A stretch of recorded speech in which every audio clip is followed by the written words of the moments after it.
नमस्कार दोस्तों, जय हिंद। स्वागत है आपका नरेंद्र सिंह समवंशी कौटिल्य एकेडमी में। हम आज पढ़ेंगे मध्य प्रदेश की अर्थव्यवस्था से संबंधित 100 महत्वपूर्ण बहुविकल्पी प्रश्नों के सीरीज, जिसे हम एमपीपीएससी प्रारंभिक परीक्षा और व्यापम के अन्य परीक्षाओं की दृष्टि से बहुत महत्वपूर्ण सेक्शन के रूप में देख सकते हैं।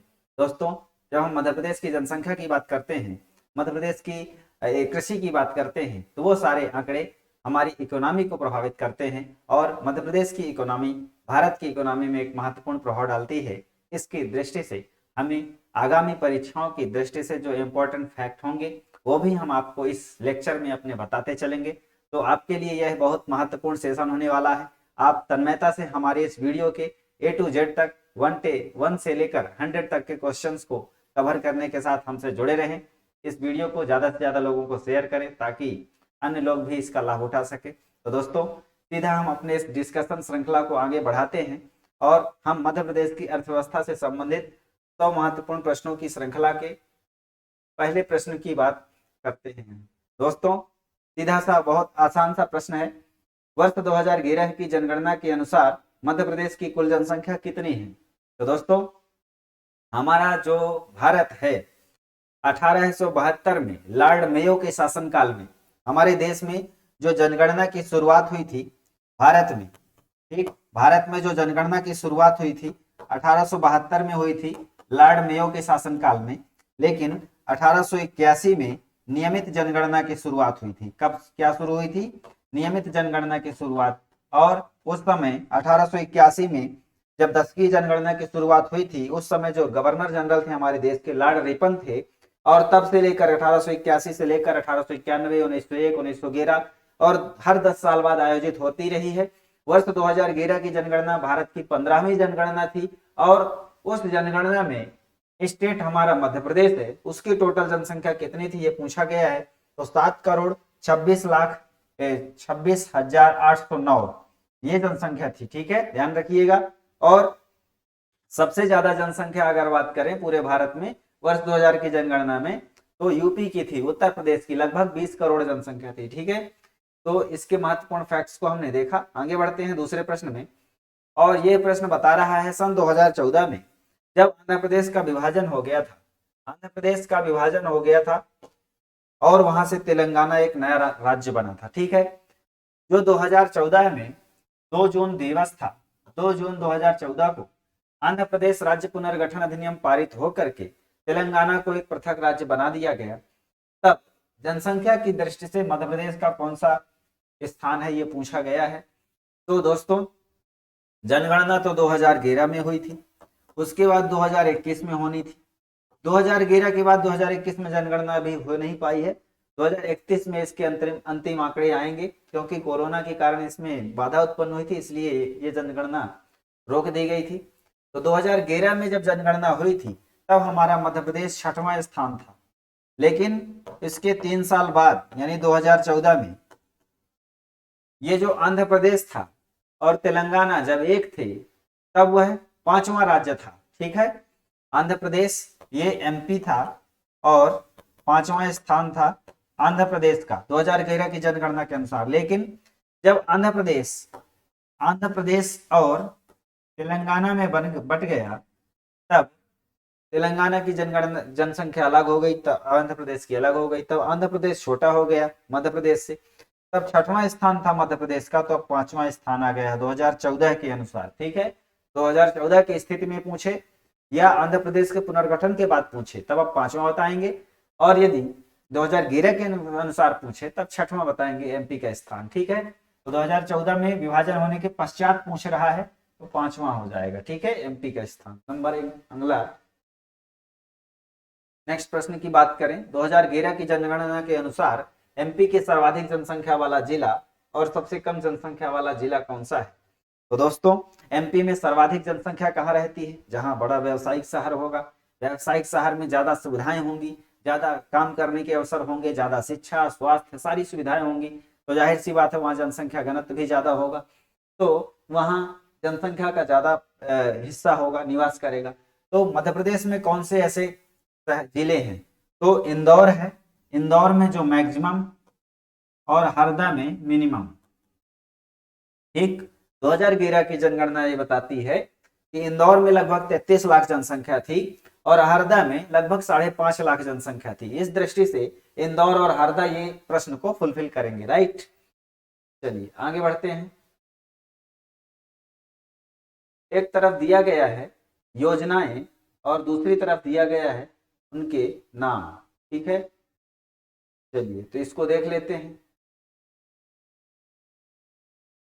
इसमें पूछा गया है कौन सी योजना का शुभारंभ कब हुआ था। दोस्तों, पढ़ना पढ़ाना योजना एक चालू हुई है मध्य प्रदेश सरकार की योजना, जिसमें 1999 में तत्कालीन दिग्विजय सिंह सरकार, मध्य प्रदेश में कांग्रेस की सरकार थी 1993 से 2003 तक।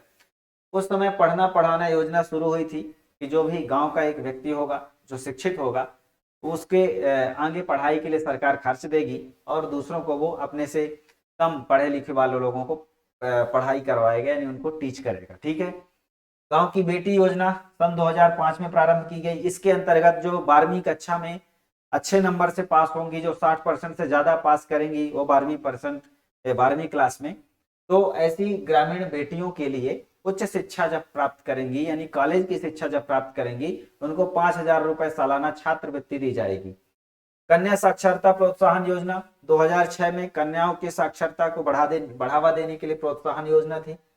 पंचज कार्यक्रम, पंचज में जल, जंगल, जमीन, जन, जानवर, ये तत्कालीन मुख्यमंत्री उमा भारती जी के द्वारा सन 2004 में, क्योंकि नई सरकार दिसंबर 2003 में गठन हुआ था, तो 2004 में जल, जंगल, जमीन, जानवर, इन संसाधनों का अच्छा इस्तेमाल करने के लिए, इन पर इन्वेस्टमेंट करने के लिए और इनको विकास को बढ़ावा देने के लिए सरकार ने बहुत सारे महत्वपूर्ण लक्ष्य निर्धारित किए थे। उसी को पंचज कार्यक्रम नाम दिया गया था, ठीक है। तो इसका आंसर क्या हो जाएगा, पहले का चौथा, ठीक, 4 3 2 1। चलो आगे बढ़ते हैं। जनगणना 2011 के आंकड़ों के अनुसार मध्य प्रदेश के निम्न जिलों के अनुसार अवरोही क्रम में व्यवस्थित करें। तो दोस्तों यहाँ क्वेश्चन में दिया है कि एमपी के जो जिले हैं उनकी जनसंख्या के अनुसार हमें अवरोही क्रम में बांटना है। मतलब एमपी के जो जिले नाम दिए गए हैं उनके अवरोही क्रम, अवरोही क्रम का मतलब होता है उल्टे क्रम में, यानी पहले बड़ा जिला होगा फिर छोटा फिर छोटा। तो किस दृष्टि से, जनसंख्या की दृष्टि से। तो यहाँ सबसे ज्यादा जनसंख्या वाला जिला है इंदौर, तो ये पहले नंबर में आएगा। उसके बाद आएगा जबलपुर, जबलपुर में दूसरे नंबर में, फिर सागर तीसरे नंबर में, फिर भोपाल आएगा चौथे नंबर में। यानी इंदौर, जबलपुर, सागर, भोपाल। फिर 5वें नंबर की अगर बात करें तो 5वां में आ जाएगा रीवा। अब रीवा से 53वां जिला बन गया है मऊगंज। 15 अगस्त 2023 को इसके बकायदा विधिवत गठन हो जाएगा, तब फिर ये रीवा नहीं रहेगा 5वां, ठीक है, ध्यान रखिएगा। तो इस तरीके से अभी की स्थिति में 1 2 3 4 ये स्टेटमेंट इसके सही मिलान हो जाएंगे। आगे बढ़ते हैं। असत्य कथन का चुनाव करना है, यानी दिए गए स्टेटमेंट में गलत कथन कौन सा है। तो दोस्तों इसमें कुछ योजनाएं दी है मध्य प्रदेश सरकार की और उनका हमें सही पता तर्क के माध्यम से देखना है, जो गलत होगा उसको सही करना है। यही हमें इस बहुविकल्पी श्रृंखला में एक अपने जो पढ़ाई की ट्रिक है, ऑप्शन को एलिमिनेट करने की ट्रिक है, वो हमें विकसित करनी होगी। क्योंकि कोई भी एग्जाम केवल तथ्यों को रटने से हमें नहीं निकलता, जो ऑब्जेक्टिव एग्जाम होता है उसके लिए हमें ऑप्शन एलिमिनेट करने की कला भी सीखनी चाहिए। तो कुछ फैक्ट आपको पता होंगे, कुछ ना होंगे तो उनका आप अंदाजा लगा सकते हैं अमूमन, ठीक। चलिए, तो उषा किरण योजना की शुरुआत सन 2006 में प्रारंभ की गई एमपी में, ये सही है। क्यों शुरू की गई थी, तो जो महिलाओं की घरेलू हिंसा होती है उसको रोकने के लिए ये पुलिस स्तर पर ये कार्यवाही करने के लिए योजना 2006 में प्रारंभ हुई थी। फिर लालिमा अभियान 2016 में प्रारंभ हुआ था। 1 नवंबर सन 2016 को महिलाओं में, गर्भवती महिलाओं में आयरन की कमी हो जाती है, जिसके कारण प्रसव में दिक्कत होती है, मातृ मृत्यु दर बढ़ती है, शिशु मृत्यु दर को बढ़ावा मिलता है, यानी कुपोषण को बढ़ावा मिलता है। इन सबको रोकने के लिए लालिमा अभियान प्रारंभ किया गया, जिसमें महिलाओं को अच्छा पोषण और फॉलिक एसिड, आयरन की गोलियां वितरित करने के लिए आंगनबाड़ी केंद्रों के माध्यम से अभियान चलाया जा रहा है। तो ये सही है। जननी सुरक्षा योजना की शुरुआत 2006 में हुई थी, ये गलत है। जननी सुरक्षा योजना की शुरुआत सन 2013 में हुई थी और इस योजना के माध्यम से जो भी महिलाएं सरकारी इंस्टीट्यूट में, सरकारी अस्पताल में प्रसव कराएंगी, यानी जिसको हम संस्थागत प्रसव कहते हैं।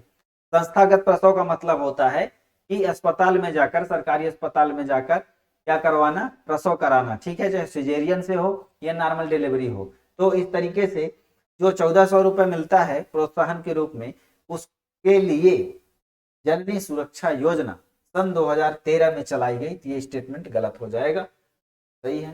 चलिए, एमपी में सर्वाधिक जनसंख्या वाली जनजाति कौन सी है? तो दोस्तों, एमपी में अगर सर्वाधिक जनसंख्या वाली जनजाति अगर पूछता है, एसटी, एसटी मतलब जनजाति, और सर्वाधिक जनसंख्या कहाँ है? एमपी में है, तो इसमें से भील जनसंख्या है।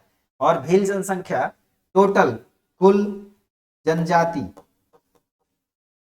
एमपी में 39%, ठीक है।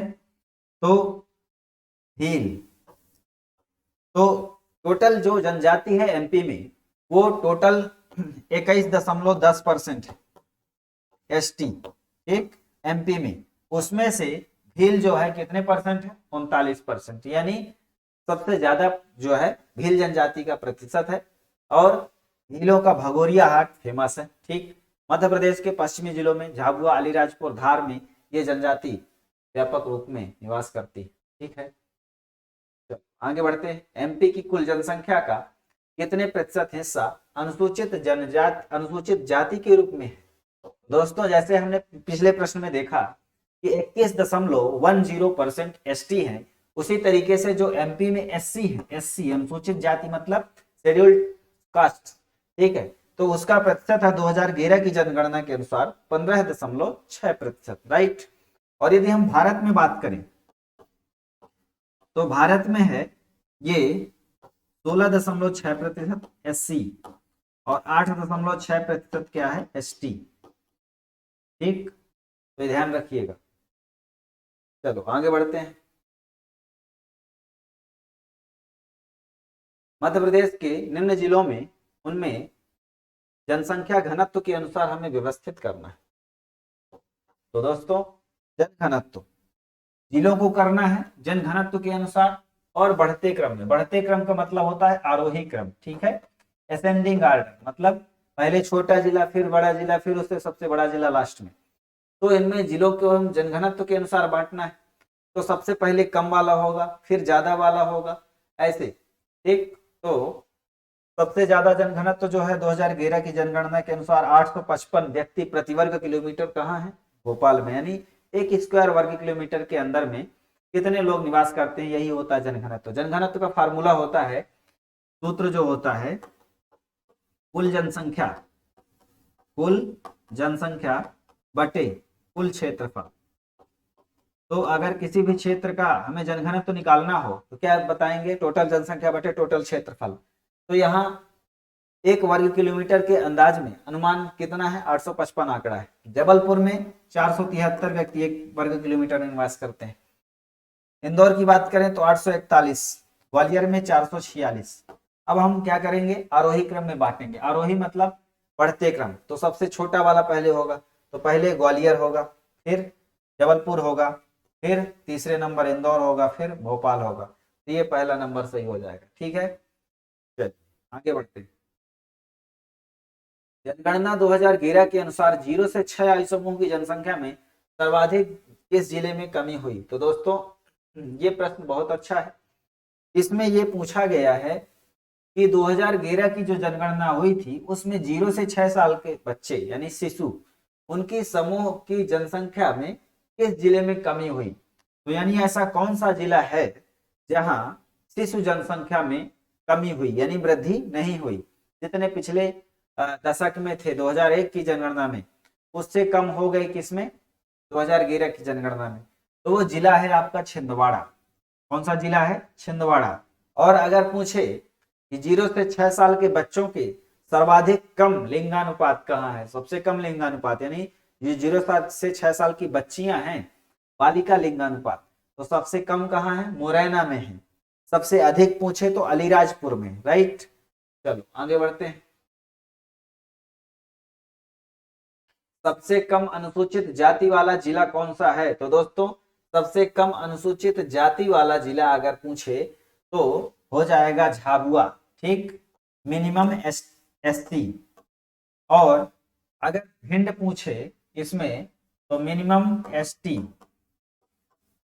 भिंड जो है मिनिमम अनुसूचित जनजाति वाला जिला है और झाबुआ जो है न्यूनतम अनुसूचित जाति वाला जिला है, ठीक है। चलिए आगे बढ़ते हैं। मध्य प्रदेश का लिंगानुपात भारत के लिंगानुपात से कितने प्रतिशत कम है? तो दोस्तों ये लिंगानुपात जो पूछा गया है कितना कम है, तो 2011 की जनगणना के अनुसार भारत का जो लिंगानुपात था 943 था और एमपी का जो लिंगानुपात था 931 था। अगर हम इसको अंतर करें तो ये 12 आता है, यानी 12 क्या है, 12 कम है, ठीक है। चलिए आगे बढ़ते हैं नेक्स्ट प्रश्न में। मध्य प्रदेश के बुरहानपुर जिले में स्थित नेपानगर लिमिटेड में क्या उत्पादन होता है? तो दोस्तों सन 1947 में नेपानगर बुरहानपुर में एक कारखाना स्थापित हुआ था और वहां न्यूज़पेपर बनाने का कारखाना स्थापित हुआ था 1947 में, प्राइवेट संस्था के रूप में। बाद में सरकार ने इस पर अनुदान दे करके इसको अपने कब्जे में किया। तो न्यूज़पेपर बनाने का कारखाना सबसे बड़ा कहाँ है? अपने मध्य प्रदेश में बुरहानपुर जिले में नेपानगर में, ठीक है। चलिए आगे बढ़ते हैं।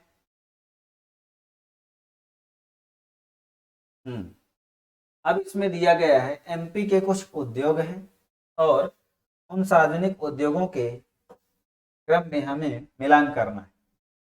तो दोस्तों कृषि उपकरण बनाने का कारखाना, जैसे कृषि उपकरण में जैसे ट्रैक्टर है, हार्वेस्टर है या जो ट्राली वगैरह है, जो भी कृषि काम में आते हैं, ऐसे सामान बनाने का कारखाना खंडवा में है। कहाँ है? खंडवा जिले में। मेटल वर्क्स उद्योग, धातु मशीनरी कहाँ है? ये विदिशा जिले में है, ठीक है। और विदिशा जिला पूर्व विदेश मंत्री हमारे भारत की श्रीमती सुषमा स्वराज जी का जन्म स्थान, वही उनका संसदीय क्षेत्र भी रहा है। टिम्बर ट्रीटमेंट अगर बात करें, टिम्बर ट्रीटमेंट प्लांट ये इंदौर में है।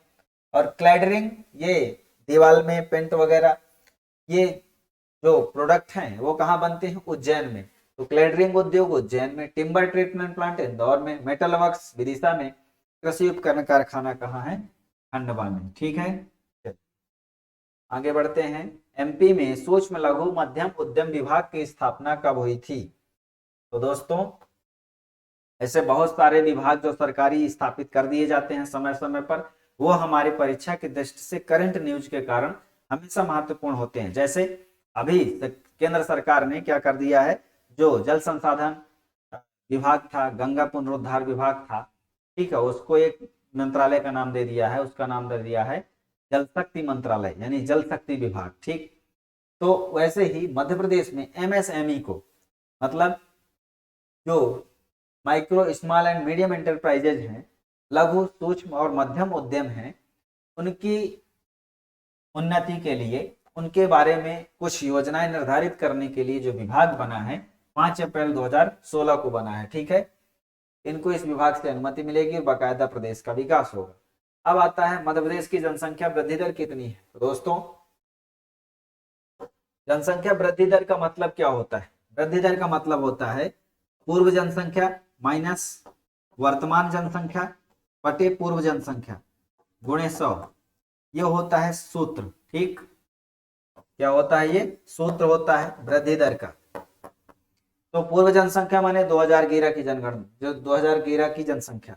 वर्तमान मतलब वर्तमान में, यहाँ एक स्टेप ऐसे कर सकते हैं, वर्तमान माइनस पूर्व, क्योंकि वर्तमान में ज्यादा होगी, ठीक। तो वर्तमान माइनस पूर्व और बटे पूर्व जनसंख्या गुणे 100, ये इसके अनुसार हमें क्या मिल जाएगा? जनसंख्या वृद्धि दर। जैसे अगर मध्य प्रदेश की बात करें तो पहले 6.0 कुछ करोड़ थी, फिर 7.26 करोड़ हो गई। तो जो जनसंख्या वृद्धि दर हुई टोटल वो 20.30% हुई थी, 20.3%। 2001 के अनुसार 2011 में जितनी जनसंख्या बढ़ी उसका परसेंट 20.3% था, यानी 100 में 20 से ज्यादा लोग वृद्धि हुई थी। ठीक है, पिछली जनसंख्या में ज्यादा थी। चलिए, अब आता है एमपी में जनसंख्या घनत्व कितना है। ये प्रश्न हमेशा से वन लाइनर फैक्ट के रूप में पूछे जाते रहे हैं, हमें बहुत अच्छे तरीके से इनका रिवीजन करना है। तो पूछे अगर मध्य प्रदेश का जनसंख्या घनत्व 236 है और अगर भारत का जनसंख्या घनत्व पूछे 382 है। ठीक है, 382 ध्यान रखेंगे। ठीक, चलो आगे बढ़ते हैं। एमपी का सर्वाधिक जनसंख्या घनत्व वाला जिला कौन सा है। तो दोस्तों, हमने पुराने प्रश्न में भी बात कर ली थी, भोपाल में 855 जनसंख्या घनत्व है, जो कि एमपी का सर्वाधिक जनसंख्या घनत्व वाला जिला है। 2011 की जनगणना के अनुसार एमपी में सबसे कम जनसंख्या घनत्व वाला जिला कौन सा है। तो दोस्तों, एमपी में सबसे कम जनसंख्या घनत्व अगर पूछ रहा है तो इसका मतलब है जैसे भारत में अरुणाचल प्रदेश, वैसे ही एमपी का अरुणाचल प्रदेश कौन सा कहलाएगा। तो भारत में अरुणाचल प्रदेश, ठीक, और इसका जनसंख्या घनत्व कितना है, 17 व्यक्ति प्रति वर्ग किलोमीटर। और यदि मध्य प्रदेश में बात करें तो डिंडोरी है, और डिंडोरी में 94 व्यक्ति प्रति वर्ग किलोमीटर है। ठीक है, तो इसको याद रखेंगे। आगे बढ़ते हैं। वर्ष 2011 की जनगणना के अनुसार एमपी का लिंगानुपात कितना है। तो दोस्तों, वर्ष 2011 की जब जनगणना हुई थी उसमें हमने बात पुराने प्रश्न में डिस्कशन कर ली है कि 931 लिंगानुपात था और 943 भारत का था।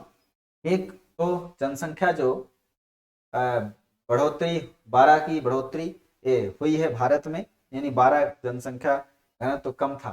ठीक है, एमपी का। चलिए आगे बढ़ते हैं। अब यहाँ दिया गया है एक तरफ जिलों का नाम, दूसरे तरफ लिंगानुपात, किस जिले का लिंगानुपात कितना था। ठीक है,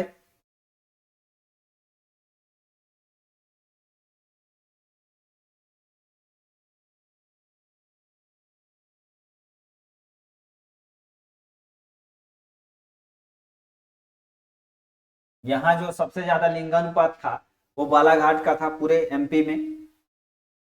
ठीक है, अगर पूछे इसमें सबसे ज्यादा लिंगानुपात तो सबसे ज्यादा था बालाघाट का, जैसे भारत में केरल का है।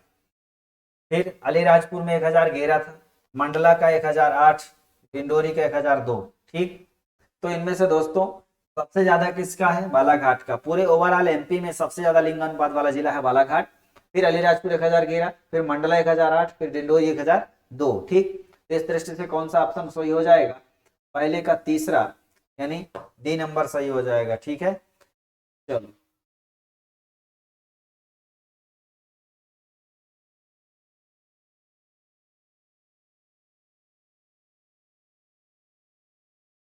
वर्ष 2011 की जनगणना के अनुसार सर्वाधिक नगरीकरण वाला जिला कौन सा है। तो दोस्तों, इसका मतलब ये पूछ रहा है कि नगरीकरण वाला जिला कौन सा है, इसका मतलब सबसे ज्यादा नगरीय जनसंख्या कहाँ है।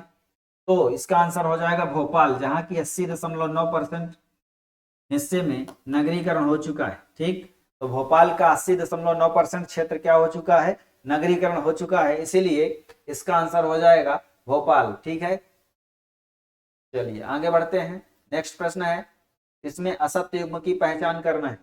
दोस्तों, असत्य युग्म की पहचान करना है, कौन सा सही हो जाएगा ये हमें बताना है।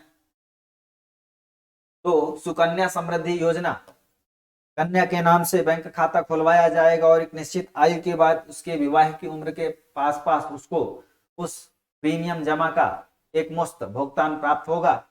इसके लिए सुकन्या समृद्धि योजना 2015 में भारत सरकार ने प्रारंभ की थी। फिर महिला स्वयं सिद्धा योजना, महिला स्वयं सिद्धा योजना 2001 में प्रारंभ की गई थी।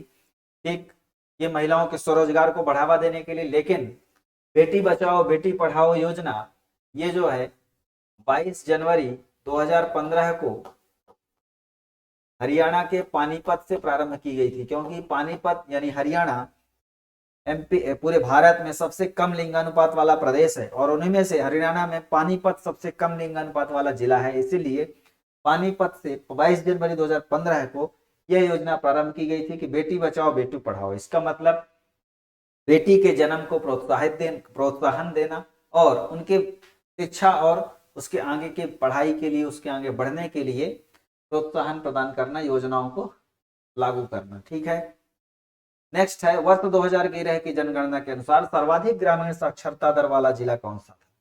तो दोस्तों इसमें हमें यह बताना है कि सर्वाधिक ग्रामीण साक्षरता दर वाला जिला कौन सा था। ठीक है, तो बताइएगा। इसका आंसर हो जाएगा इनमें से सर्वाधिक ग्रामीण जन साक्षरता दर, माने ग्रामीण जनसंख्या जितनी है हर जिले में, उसमें से जिस जिले में सर्वाधिक ग्रामीण जनसंख्या शिक्षित हो वही उसकी साक्षरता दर है। तो बालाघाट की 75.5% जनसंख्या क्या है, शिक्षित है, तो बालाघाट जिला होगा यहाँ। हालांकि यह जिला नक्सलाइट, लेकिन फिर भी यहाँ की 75.5% जनसंख्या क्या है, शिक्षित है, यानी साक्षरता है ग्रामीण जनसंख्या में। इसीलिए कहा गया है कि जगह देती सुप्त पौरुष हैं सदा मजबूरियां, जगत में जितने भी दूरियां बनी हैं वो सिद्ध होने के लिए ही बनी है। ठीक है, आवश्यकता आविष्कार की जननी है। तो बालाघाट में जो लोगों को मजबूरन आगे नक्सली बनना पड़ता है या उनकी कुछ चीजें छीन ली जाती हैं संभ्रांत लोगों के द्वारा, तो फिर भी वहां के लोग बड़े मेहनती हैं और 75.5% ग्रामीण जनसंख्या में साक्षरता है यहाँ। और साक्षरता दर अगर निकालने के लिए पूछे तो 7 साल या उससे ऊपर, ठीक है, 7 साल या उसके ऊपर के लोगों की जनगणना की जाती है साक्षरता दर निकालने के लिए। ठीक, आगे बढ़ते हैं। आदिवासी और हरिजन कल्याण विभाग की स्थापना कब की गई थी। तो दोस्तों मध्य प्रदेश में आदिवासी और हरिजन कल्याण विभाग की स्थापना कब की गई थी ये बताना है। बताइएगा, इसका आंसर क्या हो जाएगा। इसका आंसर हो जाएगा आदिवासी एवं हरिजन कल्याण विभाग की स्थापना जो है प्रारंभ की गई थी वर्ष 1964-65 में। ठीक है, तब की गई थी 1964-65 में प्रारंभ की गई थी। मतलब कि जो आदिवासी और हरिजन कल्याण विभाग है ये आदिवासियों के लिए और हरिजनों के लिए, यानी एससी और एसटी के कल्याण के लिए जो भी सरकार की योजनाएं हैं उन पर आधारित ये विभाग है और उनके लिए जो भी योजनाएं हैं उनके लिए एक मंच के रूप में काम करेगा। तो वर्ष 1964 में इसका नाम आदिम जाति कल्याण विभाग था। बाद में 1965 में इसका नाम करके आदिवासी और हरिजन कल्याण विभाग कर दिया गया। तो 1964-65 आंसर सही हो जाएगा। ठीक है, चलिए आगे बढ़ते हैं। नेक्स्ट प्रश्न की ओर पूछा गया है भील जनजाति के संदर्भ में सिंदूरी क्या होता है ये बताना है हमें। तो बताइएगा क्या होता है।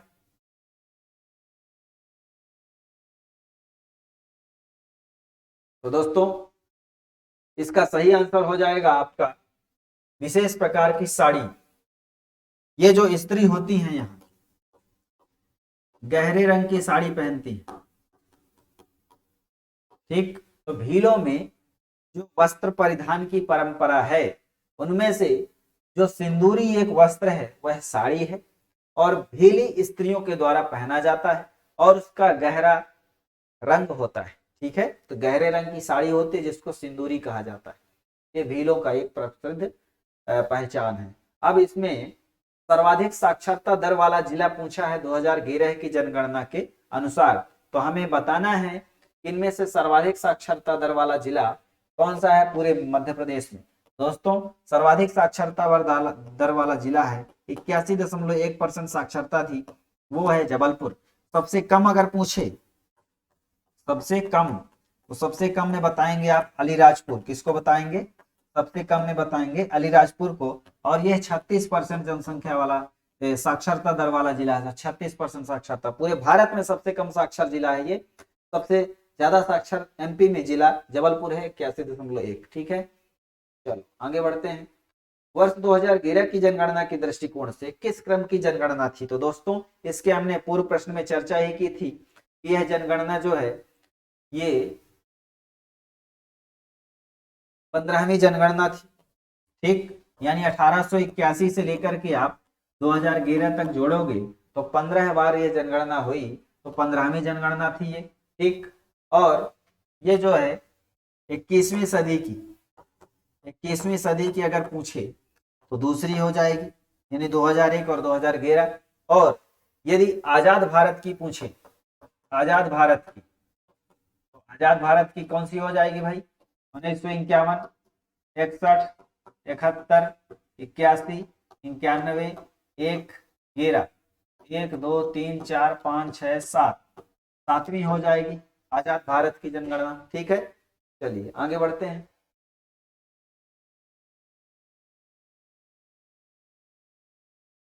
हाँ, इसमें न्यूनतम साक्षरता दर वाले जिलों का क्रम दिया गया है और उनकी हमें पहचान करनी है। तो दोस्तों इसमें सही बढ़ते क्रम का चुनाव करना है, यानी सबसे कम किसका है फिर ज्यादा किसका है।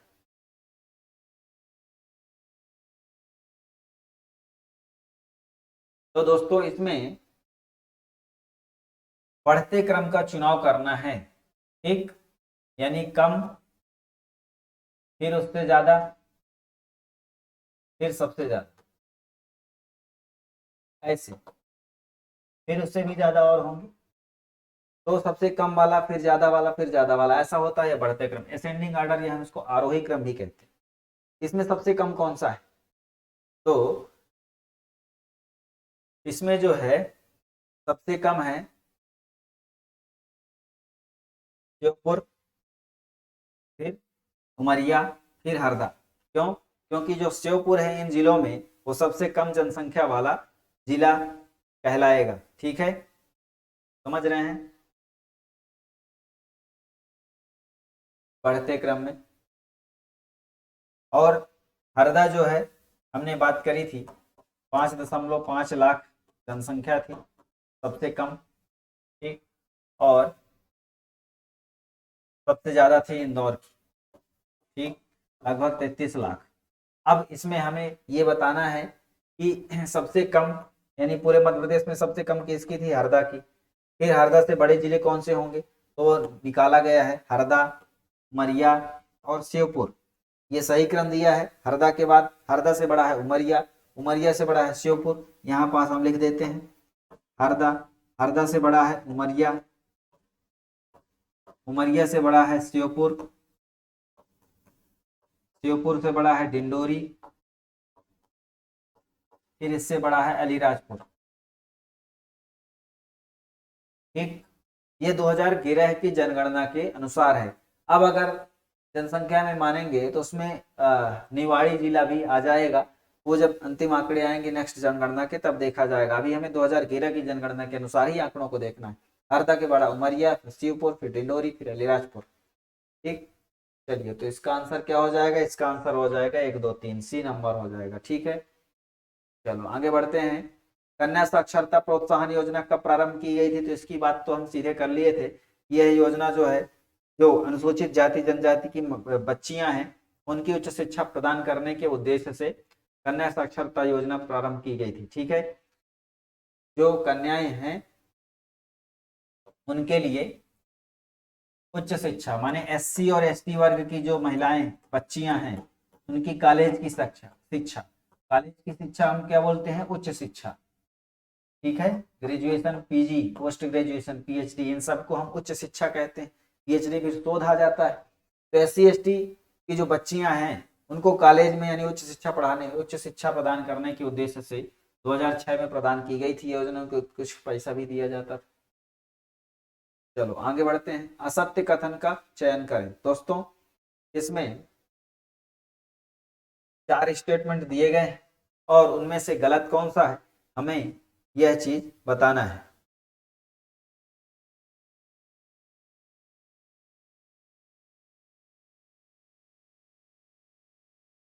तो दोस्तों इसमें सत्य कथन बताना है, सत्य कथन।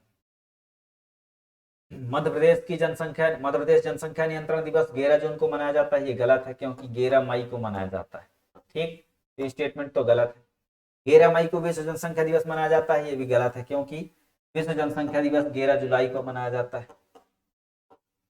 मध्य प्रदेश की पहली जो है, मध्य प्रदेश की पहली क्या, मध्य प्रदेश की पहली जो जनगणना है कब की गई थी, तो बताना है।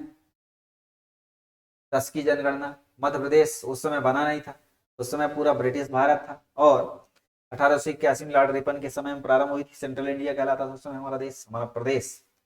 तो 1881 में शुरू हुई थी, तो स्टेटमेंट सही है। ठीक, तो इसका स्टेटमेंट ये वाला सही हो जाएगा। भले उस समय मध्य प्रदेश राज्य नहीं था, लेकिन था तो पूरा मध्य प्रदेश, सेंट्रल इंडिया कहलाता था, जिसमें सीपी बरार ये सब इकट्ठे थे, तो सेंट्रल इंडिया के नाम से हमारा मध्य प्रदेश जाना जाता था पहले। तो इसका आंसर हो जाएगा 1881, ये सही है, बाकी गलत है। ठीक, चलो आगे बढ़ते हैं। 2011 की जनगणना के अनुसार मध्य प्रदेश की साक्षरता दर कितनी है? तो दोस्तों 2011 की जो जनगणना है उसके अनुसार एमपी की साक्षरता कितनी है, अब बताइए। की साक्षरता थी 69.3, ठीक है, कितनी थी 69.3 2011 की। 2001 की जनगणना के अनुसार कितनी थी, तो 63.7%, ठीक है। कभी कभी इनका अंतर पूछ लेता है तो घटा देंगे तो अंतर पता हो जाएगा। और भारत की बात करें तो भारत की साक्षरता कितनी है, तो भारत की साक्षरता है 73%, ठीक है, 73% है 2011 की जनगणना के अनुसार। ठीक है, चलिए आगे बढ़ते हैं। वर्ष 2011 की जनगणना में मध्य प्रदेश का न्यूनतम साक्षरता दर वाला जिला कौन सा है? तो दोस्तों अभी हमने पहले पढ़ा था पुराने प्रश्न में कि अलीराजपुर जिला था।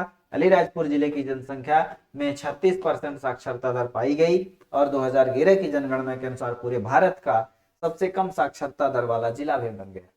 ठीक है, आगे हम देखते हैं, एक तरफ दिया गया है कंपनी और दूसरे तरफ दिया गया है उनसे संबंधित स्थान, हमें मिलान करना है कि कौन सा कहाँ है। तो दोस्तों इसमें कोका कोला जो कंपनी है और ये कारखाने कहाँ स्थापित है, तो कोका कोला जो कंपनी का कारखाना है ये पेप्सी बनाने का, कोल्ड ड्रिंक बनाने का, ये होशंगाबाद में है। ऑप्टिकल फाइबर मंडीदीप रायसेन में है। रेलवे स्लीपर बुधनी सीहोर में है। और छाता उद्योग एकमात्र महू में है पूरे एमपी में। तो छाता उद्योग कहाँ है, महू इंदौर में। महू को डॉक्टर अंबेडकर नगर कहा जाता है क्योंकि डॉक्टर अंबेडकर का जन्म स्थान है। ऑप्टिकल फाइबर बनाने का कारखाना मंडीदीप रायसेन में। रेलवे स्लीपर बनाने का कारखाना बुधनी सीहोर में। कोका कोला बनाने का कारखाना कहाँ है, कोका कोला कोल्ड ड्रिंक बनाने का, होशंगाबाद मध्य प्रदेश में। और होशंगाबाद को आज क्या कहा जाता है, होशंगाबाद को आज नर्मदापुरम के नाम से भी जाना जाता है। तो पहले का दूसरा, दूसरे का चौथा, 3 नंबर सही हो जाएगा। ठीक है दोस्तों, आगे बढ़ते हैं। हम अगले प्रश्न में देखते हैं, मध्य प्रदेश में ओरिएंट पेपर मिल कहाँ है? तो दोस्तों मध्य प्रदेश में ओरिएंट पेपर मिल कहाँ स्थापित की गई है, ये हमें बताना है। ठीक है, तो एमपी में ओरिएंट पेपर मिल की स्थापना सबसे पहले अमलाई में 1965 में बिरला ग्रुप के द्वारा प्राइवेट के रूप में, ठीक है, कैसे है private, Orient paper mill private कहाँ स्थापित की गई है, शहडोल में। शहडोल के कहा, अमलाई में।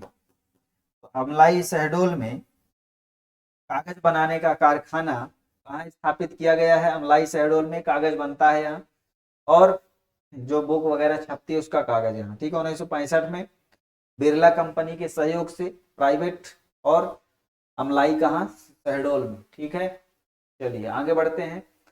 एमपी की सबसे पहली चीनी मिल 1934 में कहाँ स्थापित की गई थी? तो हमें बताना है कि एमपी की सबसे पहली शक्कर मिल, शक्कर माने चीनी बनाने की पहली मिल, कहाँ स्थापित की गई थी? तो क्या आंसर होगा इसका, आप बताएं, कमेंट करें हमें। तो दोस्तों मध्य प्रदेश की अगर बात करें, चीनी मिल अगर पूछे तो हमें सीधा टिक लगाना है जावरा रतलाम। ठीक है, किसका लगाना है, जावरा रतलाम में। ठीक है, इसमें क्या आंसर हो जाएगा, जावरा रतलाम। 1934 में इस जावरा में, यानी रतलाम का स्थान है जावरा, जहां चीनी मिल, शक्कर की मिल स्थापित की गई थी सन 1934 में। और रतलाम को अंगूर का जिला भी कहा जाता है, अंगूर का, यहाँ अंगूर बनाने का अनुसंधान संस्थान भी है। ठीक, तो रतलाम में ध्यान रखिएगा। आगे बढ़ते हैं, जीवाजी शुगर मिल कहाँ स्थित है? तो दोस्तों जीवाजी शुगर मिल कहाँ स्थित है ये हमें बताना है। तो जीवाजी राव सिंधिया एक महाराजा थे, उनके नाम से मंदसौर में जीवाजी शुगर मिल स्थापित की गई है। तो मंदसौर में स्थापित की गई है, इसको ध्यान रखेंगे हम। ठीक है, आगे बढ़ते हैं। मध्य प्रदेश की सूती वस्त्र उद्योग किस क्षेत्र जिलों में केंद्रित है? तो दोस्तों इसमें से जो सूती वस्त्र उद्योग है वो सबसे ज्यादा कहाँ केंद्रित है, तो हमें बताना है कहाँ होगा सूती वस्त्र उद्योग। सूती वस्त्र उद्योग जो होता है, सूती वस्त्र उद्योग, उसके लिए बाजार चाहिए। बाजार के अलावा क्या चाहिए? कच्चा माल चाहिए। और कच्चा माल के अलावा क्या चाहिए इसका? ये विपणन जिसको कह सकते हैं। ठीक है, हालांकि विपणन मार्केटिंग का ही हिस्सा है। परिवहन हो, परिवहन वगैरह भी अच्छा चाहिए। तो यहाँ कच्चा माल कहाँ मिलेगा मध्य प्रदेश में? पश्चिमी क्षेत्र में, जहाँ काली मिट्टी होती है और काली मिट्टी में कपास होता है। ठीक, तो मालवा का पठार, जहाँ इंदौर, उज्जैन, बड़वानी, धार, ये सारे जिले हैं, इसीलिए मिनी मुंबई कहा जाता है इंदौर को। यहाँ जो है इंदौर, उज्जैन में पश्चिमी क्षेत्रों में सूती वस्त्र उद्योग का केंद्र है, ध्यान रखिएगा। ठीक है, एमपी के सूती वस्त्र उद्योग की राजधानी है इंदौर। अब राज्य की नवीन उद्योग संवर्धन नीति कब घोषित की गई? तो दोस्तों मध्य प्रदेश की नई उद्योग संवर्धन नीति कब घोषित की गई है हमें बताना है। तो आंसर हो जाएगा 1 अक्टूबर 2014 को। 1 अक्टूबर 2014 के फैक्चुअल क्वेश्चन है, इसे हमें याद रखना पड़ेगा। ठीक है, चलिए आगे बढ़ते हैं। एमपी में कीटनाशक संयंत्र कहाँ स्थापित किया गया है? तो दोस्तों एमपी में कीटनाशक संयंत्र जो स्थापित किया गया है वो स्थापित किया गया है आपके सागर जिले में। और सागर जिले में स्थान का नाम है बीना। ठीक, बीना कहाँ है? सागर में है। सागर में बीना, बीना नाम से बीना नदी भी बहती है सागर में। और यहाँ राहतगढ़ जलप्रपात है। ठीक है, सागर में नौरादेही अभ्यारण्य है, पूरे मध्य प्रदेश का सबसे बड़ा अभ्यारण्य क्षेत्रफल में। तो बीना में कीटनाशक संयंत्र भी स्थापित किया गया है और यहाँ तेल रिफाइनरी भी स्थापित है सागर में। सागर में जवाहरलाल नेहरू पुलिस एकेडमी भी है। ठीक है, सागर में ही एमपी का पहला विश्वविद्यालय भी है, हरि सिंह गौर विश्वविद्यालय। चलिए, एमपी का पहला सीमेंट कारखाना एसोसिएटेड सीमेंट कंपनी द्वारा कहाँ स्थापित किया गया था? तो दोस्तों इसका सही आंसर हो जाएगा एमपी में पहला सीमेंट कारखाना कहाँ स्थापित किया गया था? तो एमपी में पहला सीमेंट कारखाना 1922-23 में कहाँ स्थापित किया गया था? बानमौर, मुरैना। मुरैना में बानमौर नामक स्थान पर सीमेंट कंपनी स्थापित की गई थी, एसोसिएटेड सीमेंट कंपनी यानी एसीसी के द्वारा, बानमौर मुरैना में। उसके बाद कैमूर, कटनी में भी इसको स्थापित किया गया था। ठीक है, चलिए आगे बढ़ते हैं। एमपी के किस जिले में वन धन योजना का शुभारंभ किया गया? तो दोस्तों एमपी के किस जिले में वन धन योजना का शुभारंभ किया गया, इसके हमें बताना है कि बड़वानी जिले में। बड़वानी जिले में जो वन धन योजना है, मतलब जो आदिवासी लोग हैं इनके लिए वर्ष 2019 में इस योजना का शुभारंभ किया गया। और इस योजना का उद्देश्य यह था कि जो भी आदिवासी बुनकर हैं उनको जो है निःशुल्क प्रशिक्षण दिया जाना ताकि वहां की जो स्थानीय कला है उसको आगे प्रोन्नयन किया जा सके, जैसे चंदेरी, महेश्वरी, बाघ प्रिंट। ठीक, इसमें क्या कहा गया कि जो वन धन मतलब जो लोग वन पर आश्रित हैं यानी आदिवासी समूह, वहां बुनकर श्रेणियों को विकसित किया जाए, उनको बढ़ावा दिया जाए। इसके लिए यह योजना प्रारंभ की गई थी, यानी वहां के जो लोग होंगे स्थानीय उनको ट्रेनिंग दिया जाएगा सिलाई का, ताकि वो साड़ी बनाने के लिए, जैसे चंदेरी अशोकनगर में, ठीक है, महेश्वरी महेश्वर में, ठीक है, इनके लिए बढ़ावा दिया जा सके। धार में है बाघ प्रिंट, तो इन सब काम के लिए उनको हम जब ट्रेनिंग देंगे तो रोजगार मिलेगा, उसी को हम वन धन कहते हैं। ठीक है, वनों से पैसा मिलेगा, वन उपज को विक्रय करके, और साथ ही साथ उनको हम सिलाई यानी बुनकर की ट्रेनिंग भी देंगे। ठीक है, चलो, भारत में मध्य प्रदेश में भारत हैवी इलेक्ट्रिकल्स लिमिटेड का कारखाना किस देश के सहयोग से स्थापित किया गया है? तो दोस्तों इसका सीधा आंसर हो जाएगा, हमारा जो कारखाना है ये वर्ष 1960 में स्थापित किया गया था BHEL के नाम से, और भारत हैवी इलेक्ट्रिकल्स लिमिटेड इसको कहा जाता है। यह भारत की एक महारत्न कंपनी है। भारत में अगर हम बात करें महारत्न कंपनी की तो अभी 12 है और नवरत्न जो है 13 है। ठीक है, तो 12 महारत्न कंपनी है, 13 नवरत्न कंपनी है, जिनमें से एक भेल है। 1960 में इसकी स्थापना हुई थी, ब्रिटेन के सहयोग से हुई थी। कहाँ हुई थी? भोपाल में। कहाँ हुई थी ये? भोपाल में। भारी सामान बनाने का कारखाना है। ठीक है, इलेक्ट्रिकल सामान भी बनते हैं। इस शहर में भारत का डेट्राइट होने का गौरव प्राप्त है। तो दोस्तों, क्यों कहा जाता है इसको डेट्राइट?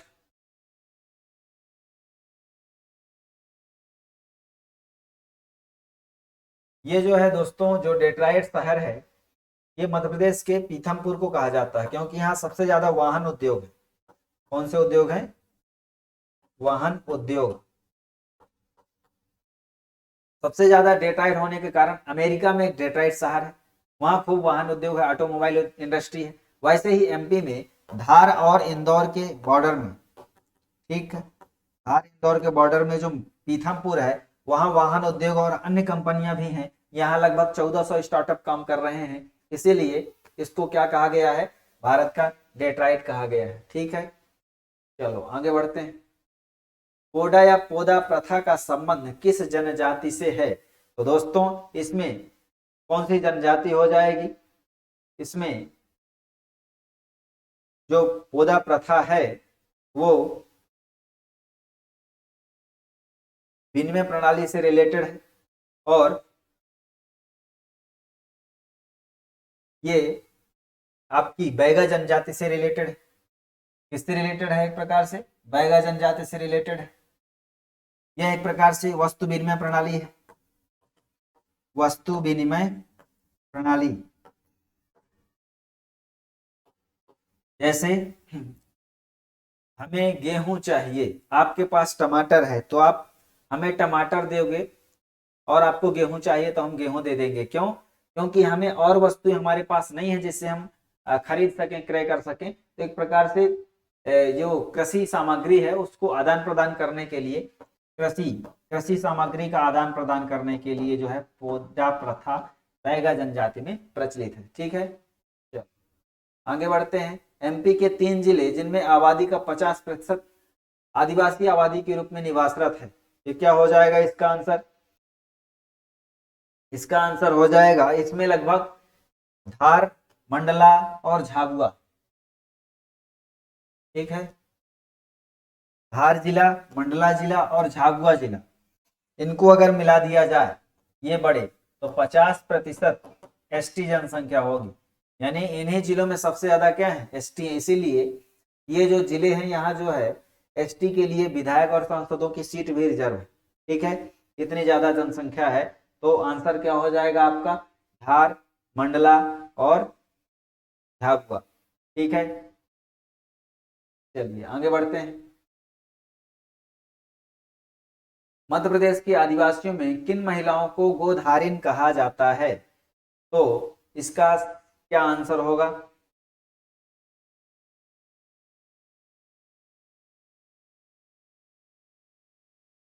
तो दोस्तों, इसमें गोधारिन जो है एक प्रकार की व्यवसायिक कलाकार है, और जो गुदने का काम करती हैं महिलाओं के शरीर पे, हाथ पे, जहां भी कोई करवाना चाहता है, तो वो जो काम करती हैं आदिवासी महिलाएं, उनको हम गोधारिन कहते हैं।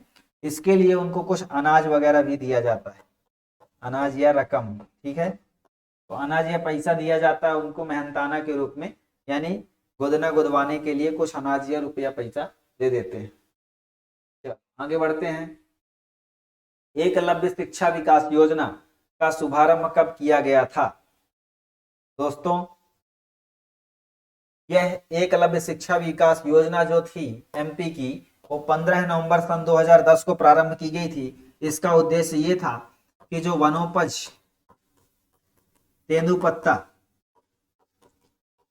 तेंदुपत्ता संग्राहक जो हैं, उनके बच्चों की उच्च शिक्षा को बढ़ावा देने के लिए उनको पैसा दिया जाएगा, स्कॉलरशिप दी जाएगी, ताकि अपना जीवन अच्छे से जीवन यापन कर सकें, अच्छी शिक्षा प्राप्त कर सकें। तो 15 नवंबर सन 2010 को एकलव्य शिक्षा विकास योजना प्रारंभ की गई, जिसमें स्कूली शिक्षा के लिए स्कॉलरशिप और उच्च शिक्षा यानी कॉलेज की शिक्षा के लिए भी स्कॉलरशिप प्रदान की जा रही है और उनको जो है प्रोत्साहन प्रदान किया जा रहा है। ठीक है, चलिए 15 नवंबर सन 2010। मध्य प्रदेश में रक्षा उद्योग किस जिले में केंद्रित है? तो दोस्तों मध्य प्रदेश में जो रक्षा उद्योग की बहुत सारी फैक्ट्रियां हैं, जैसे gun carriage factory, ordnance factory, vehicle factory, ये कहाँ है? जबलपुर में है। तो जबलपुर में आयुध निर्माणी संयंत्र है, तो जबलपुर में जो है रक्षा उद्योग फेमस है। ठीक है, एमपी में निम्न जिलों को शिशु लिंगानुपात की दृष्टि से आरोही क्रम में व्यवस्थित करें। तो इसका क्या आंसर हो जाएगा? इसमें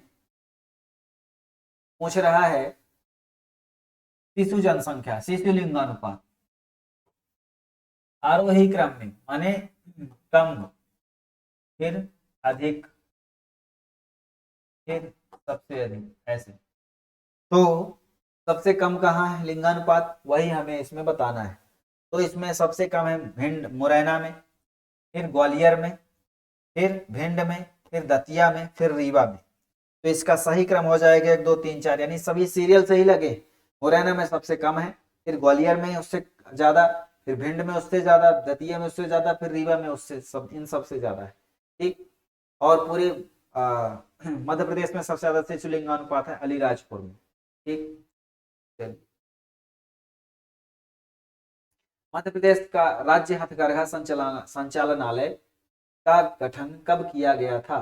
दोस्तों हथकरघा माने जो हैंडलूम इंडस्ट्री है उसको बढ़ावा देने के लिए जो संचालनालय डायरेक्टोरेट का गठन किया गया था वो 1976 में किया गया था भोपाल में। इसका उद्देश्य ये था कि जो हाथ से बनाए गए वस्त्र हैं, हाथ से बनाई गई वस्तुएं हैं, कलात्मक वस्तुएं हैं, उनके निर्माण को प्रोत्साहन दिया जाए, उनके उत्पाद को और प्रमोट किया जाए ताकि उन स्थानीय कलाकारों को रोजगार प्राप्त हो सके।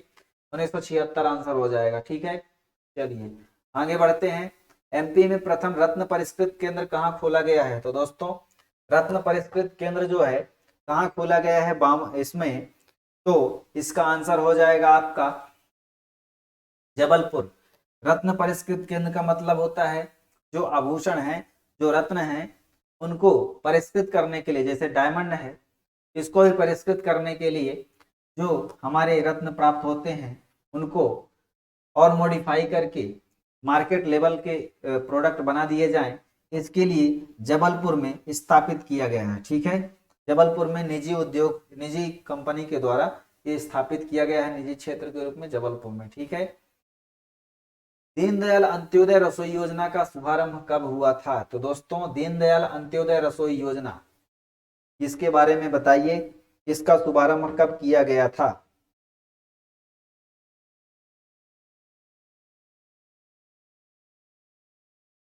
दीनदयाल अंत्योदय रसोई योजना, दोस्तों दीनदयाल उपाध्याय भारत के एक ऐसे कर्मठ नेता थे जिन्होंने एकात्म अंत्योदय की बात करी थी, एकात्म मानववाद और अंत्योदय।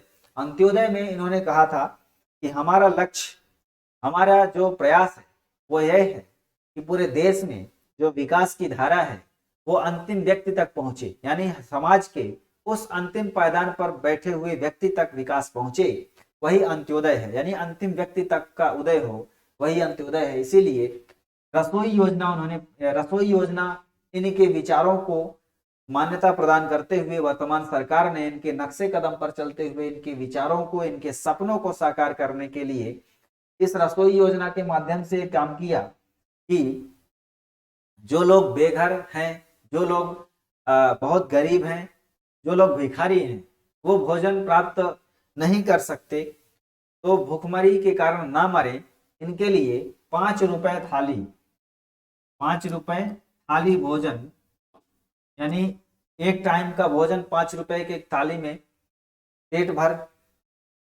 एक संस्थान, एक जगह रसोई बनाई जाएगी सिटी में, वहां से उनको प्रोवाइड किया जाएगा। तो 5 रुपए थाली भोजन उद्देश्य, भोजन देने के उद्देश्य से यह जो योजना है ये 7 अप्रैल 2017 को प्रारंभ की गई थी मध्य प्रदेश सरकार द्वारा। ठीक है, तो हर जिले में यह दीनदयाल रसोई खोली गई है जहां लोगों को 5 रुपए प्रति थाली भोजन मिलता है, और यह उन लोगों के लिए वरदान है जो बहुत जरूरतमंद है, बहुत गरीब है, जिनके पास खाने के लिए बहुत कम पैसे हैं, ये भिखारी हैं, 5 रुपए थाली उनको भोजन प्रदान किया जाएगा। ठीक है, चलिए आगे बढ़ते हैं। स्थिर मूल्यों के आधार पर वर्ष 2011-12 के आधार पर 2020-22-21 में एमपी की प्रति व्यक्ति आय कितनी है?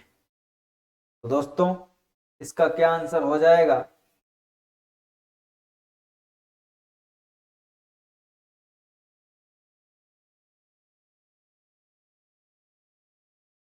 इसका आंसर होगा, क्योंकि 2020-21 के समय देश में कोरोना का समय चल रहा था, इसीलिए एमपी की जो प्रति व्यक्ति आय भी है उसमें भी कुछ कमी आई थी। तो 65,706 2019-20 में थी, लेकिन 2020-21 में घटकर 58,425 रुपए हो गई थी। ठीक है, ये रुपए में है, ध्यान रखिएगा, रुपए में आंकड़ा है ये। मध्य प्रदेश में प्रधानमंत्री ग्राम सड़क योजना की शुरुआत कब हुई थी? तो दोस्तों पूरे भारत में प्रधानमंत्री ग्राम सड़क योजना की शुरुआत कब हुई थी? उसी क्रम में मध्य प्रदेश में भी 25 दिसंबर सन 2000 को प्रारंभ की गई थी। यह 25 दिसंबर की तिथि किसकी है? तो अटल बिहारी वाजपेयी की जयंती होती है। ठीक है, जन्मदिन है उनका, और इन्हीं के जन्म दिवस पर उनके प्रधानमंत्री रहते हुए यह योजना प्रारंभ की गई 25 दिसंबर सन 2000 को। और इसको जो है 25 दिसंबर सन 2000 को प्रारंभ इस योजना का उद्देश्य था, जिन गांवों की आबादी 500 है उनको पक्की सड़क से जोड़ना, जो गांव पहाड़ी इलाकों में है और आदिवासी इलाकों में उन गांवों को पक्की सड़क से जोड़ना, 12मासी पक्की सड़कों से जोड़ना। ठीक है, ये उद्देश्य था। तो मध्य प्रदेश में भी इसी वर्ष प्रारंभ की गई। आगे है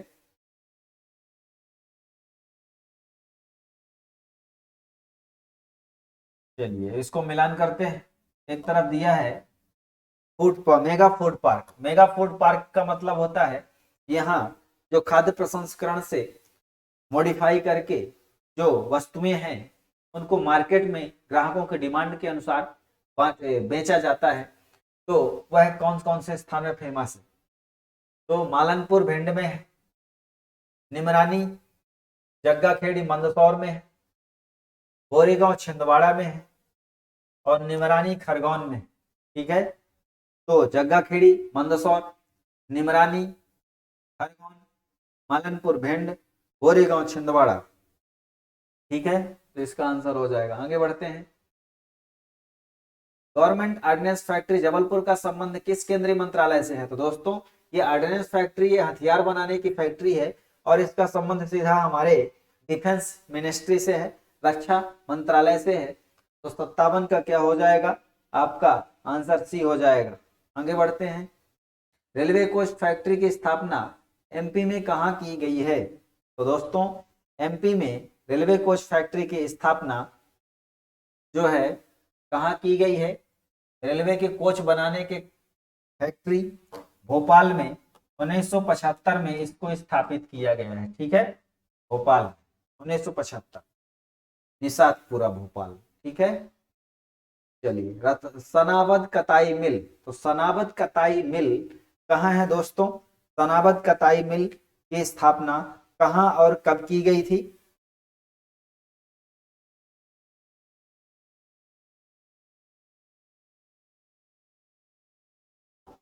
दोस्तों खरगोन जिले में सनाबत नामक स्थान पर कताई मिल, चूंकि इस खरगोन में कपास भी होता है, तो स्थानीय जो कपास का रेशा है उससे धागा बनाया जाए, इसके लिए जो मिल है वो कहाँ स्थापित है? सनाबद में। सनाबद कहाँ है? खरगोन में। सन 1963 में इस मिल की स्थापना हुई थी। चलिए आगे बढ़ते हैं। मध्य प्रदेश वित्त निगम की स्थापना कब हुई? तो दोस्तों मध्य प्रदेश वित्त निगम की स्थापना 1955 में की गई थी और यह जो स्थापना है यह जो है इंदौर में की गई थी। कहाँ की गई थी? इंदौर में की गई थी। ठीक है, तो आंसर क्या हो जाएगा? इंदौर में वित्त निगम की स्थापना एमपी में कहाँ की गई थी? इंदौर में की गई थी 1955 में।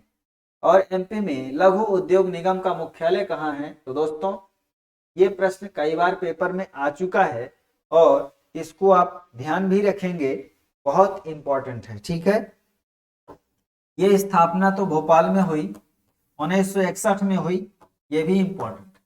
कई बार पूछा गया है कि एमपी में स्मॉल इंडस्ट्री कारपोरेशन, लघु उद्योग निगम की स्थापना कब हुई? 1961 में हुई। कहाँ हुई? भोपाल में हुई। ठीक है, चलिए आगे बढ़ते हैं। एमपी में मंद औद्योगिक विकास नीति का प्रमुख कारण क्या है? तो दोस्तों, एमपी में जो मंद औद्योगिक विकास हो रहा है उसका प्रमुख रीजन क्या है? तो उसका प्रमुख रीजन है पूंजी निवेश आधारभूत संरचना में कमी। ये भी बिल्कुल सही है। अभी एमपी में 10 से 12 जनवरी के बीच इंदौर में ब्रिलियंट कन्वेंशन सेंटर में जो 9 से 10 जनवरी तक क्या चल रहा था? प्रवासी भारतीय सम्मेलन, 8 से 10 जनवरी तक। उसके बाद global investor summit Madhya Pradesh सरकार ने आयोजित की, जिसमें निवेशकर्ताओं को आकर्षित किया कि मध्य प्रदेश में निवेश करें। तो इसके लिए पूंजी निवेश की कमी पता ही चलती है, क्योंकि आकर्षित किया जा रहा है। अगर नाकर्षित करते मतलब अच्छा रहता, यानी पहले से अगर डिमांड कम रहती तो ना आकर्षित करते, लेकिन डिमांड ज्यादा है यानी कमी है। आधारभूत संरचना में कमी यानी इंफ्रास्ट्रक्चर डेवलप अभी हो रहा है, अभी हुआ नहीं है। अनुसंधान नीतियों का अभाव, बिल्कुल रिसर्च और पॉलिसियों का अभाव है, बहुत सारी अभी कमियां हैं। सरकार द्वारा निजी क्षेत्र को प्रोत्साहन, तो सरकार को निजी क्षेत्र को प्रोत्साहन तो दिया जा रहा है, लेकिन सरकारी क्षेत्र में भी पर्याप्त प्रयास नहीं किए जा रहे। तो निजी क्षेत्र को भी अवसर दिया जा रहा है, लेकिन वो भी उतना अच्छा प्रोग्रेस नहीं कर पा रहे। कुल मिलाकर इन सब में कमी है, इसीलिए इन सब का समेकित प्रभाव है। ठीक, आगे बढ़ते हैं। मध्य प्रदेश खनिज उद्योग विकास निगम की स्थापना कब की गई? तो दोस्तों, मध्य प्रदेश खनिज उद्योग विकास निगम की स्थापना जो है कब की गई थी, ये बताना है। ये की गई थी 19 जनवरी सन 1962 को,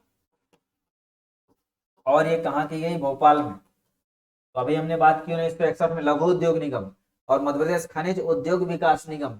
तो ये पूरे खनिज के लिए, वो लघु उद्योग निगम के लिए था, लघु उद्योगों के लिए, खनिज के लिए है। तो खनिज उद्योग विकास निगम 19 जनवरी 1962 को भोपाल में स्थापित हुआ है। इसका उद्देश्य है जो खनिज खनन इंडस्ट्री है उसको बढ़ावा देना, उस पर काम करना। आगे है सत्य युग्म कौन कौन से हैं? तो दोस्तों, इसमें से हमें सत्य युग्म का चयन करना है। इसमें कौन सा हो जाएगा?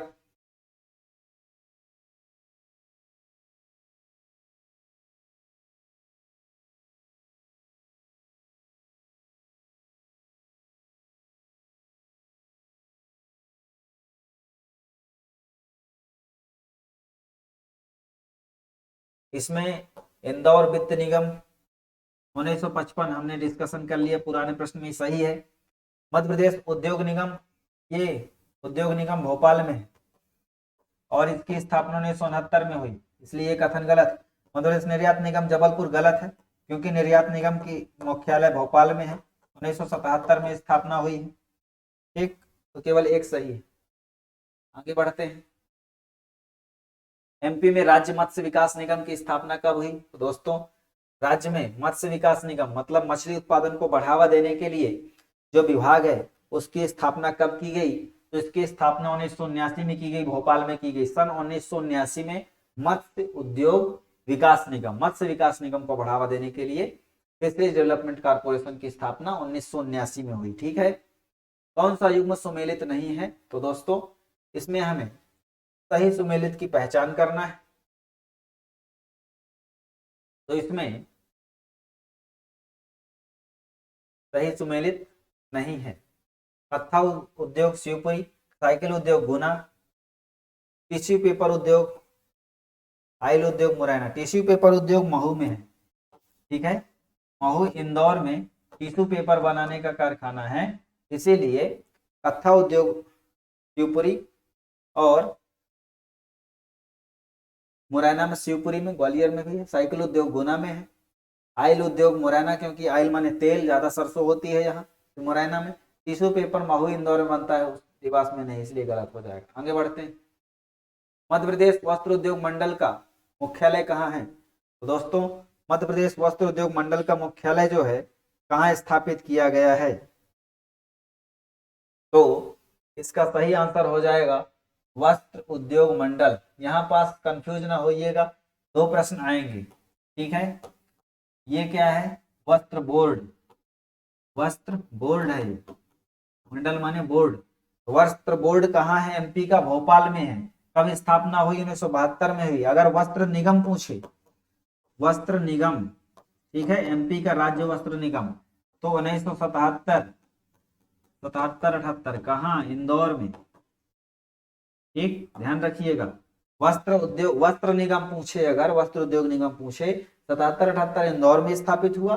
वस्त्र बोर्ड पूछे, मंडल पूछे, 1972 में स्थापित हुआ, कहाँ, भोपाल में। ठीक है, तो ये कंफ्यूज ना होइएगा। आगे बढ़ते हैं।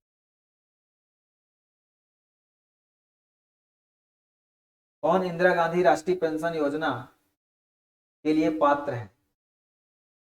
ठीक, चलिए तो इसके बारे में बात करते हैं। इंदिरा गांधी राष्ट्रीय पेंशन योजना में कौन पात्र होगा।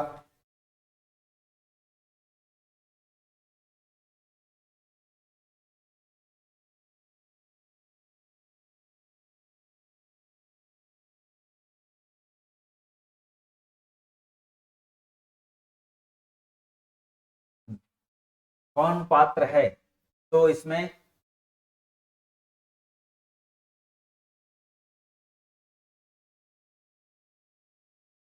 60 साल से अधिक उम्र के व्यक्तियों के लिए सही है। 60 साल से अधिक उम्र के और गरीबी रेखा से नीचे के व्यक्तियों के लिए बिल्कुल सही है। मानी ये सी नंबर सही हो जाएगा। ये योजना 15 अगस्त 1995 को प्रारंभ की गई थी और इसमें कहा गया था कि जो लोग गरीब हैं, ठीक है, जो लोग गरीब हैं उनके लिए हम कुछ सहायता राशि देंगे, जिसको हम सामाजिक सुरक्षा पेंशन भी कहते हैं। वृद्धावस्था पेंशन को हम क्या कहते हैं, सामाजिक सुरक्षा। ठीक, तो सामाजिक सुरक्षा निधि के रूप में इनको पेंशन दी जाएगी और उनके लिए शर्त है कि 60 साल से अधिक उम्र के हों, यानी वृद्ध हों। वृद्ध हमारे भारत में कब परिभाषित किया जाता है, 60 साल की उम्र पूरी होने पर। और गरीबी रेखा से नीचे के हों यानी बीपीएल के हों, ये वाला सही हो जाएगा, सी नंबर। ठीक है, चलिए आगे बढ़ते हैं। मध्य प्रदेश का क्षेत्रफल कितना है 2011 की जनगणना के अनुसार। तो दोस्तों क्षेत्रफल है जो पूरे भारत के क्षेत्रफल का कितना परसेंट है, तो 9.38%। क्षेत्रफल कितना है, 3,08,235 स्क्वायर किलोमीटर। और पूरे भारत का जो है 32,87,263 किलोमीटर भारत का है। ठीक है, ये 32,87,263 स्क्वायर किलोमीटर ये किसका है, भारत का। और ये किसका है, एमपी का। तो एमपी इसका जो है 9.38% ये हो जाएगा। ठीक है, चलो आगे बढ़ते हैं। एक तरफ दिया गया है इलेक्ट्रॉनिक कॉम्प्लेक्स, औद्योगिक कॉम्प्लेक्स, एक कहाँ है ये पूछा गया है। तो दोस्तों इसमें हमें बताना है कि कौन सा कॉम्प्लेक्स कहाँ स्थित है। एक इलेक्ट्रॉनिक कॉम्प्लेक्स इंदौर में है, लेदर कॉम्प्लेक्स देवास में है, एग्रो कॉम्प्लेक्स छिंदवाड़ा में है, स्टेनलेस स्टील कॉम्प्लेक्स सागर में है। मतलब कॉम्प्लेक्स का मतलब होता है कि बहुत सारी इंडस्ट्री उस स्थानीय क्षेत्र विशेष में बहुत ज्यादा होंगी, उसको हम कॉम्प्लेक्स कहते हैं। इलेक्ट्रॉनिक कॉम्प्लेक्स मतलब इलेक्ट्रॉनिक कारखाने की बहुत सारी यूनिट्स वहां हैं, ये है आपके इंदौर में। लेदर कॉम्प्लेक्स मतलब लेदर मानी चमड़ा, चमड़ा से संबंधित उत्पादों में वस्तुएं बनाने के लिए बहुत सारे यूनिट्स हैं, वो कहाँ है, देवास में। एग्रो कॉम्प्लेक्स कृषि से रिलेटेड बहुत सारी रिसर्च के लिए, बहुत सारी नई दवाएं, नई तकनीक, नए बीज के लिए छिंदवाड़ा है।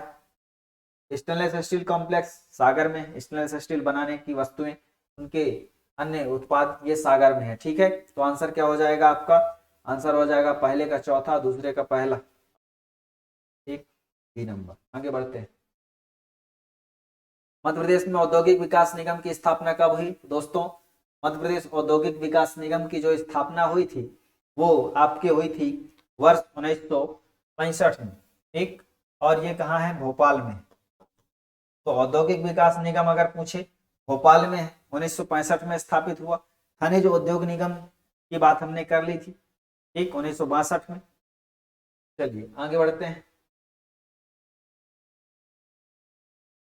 मध्य प्रदेश सरकार के लोक स्वास्थ्य एवं परिवार कल्याण मंत्री डॉक्टर प्रभुराम चौधरी ने सांस अभियान की शुरुआत की थी वो किससे कब की थी, ठीक है।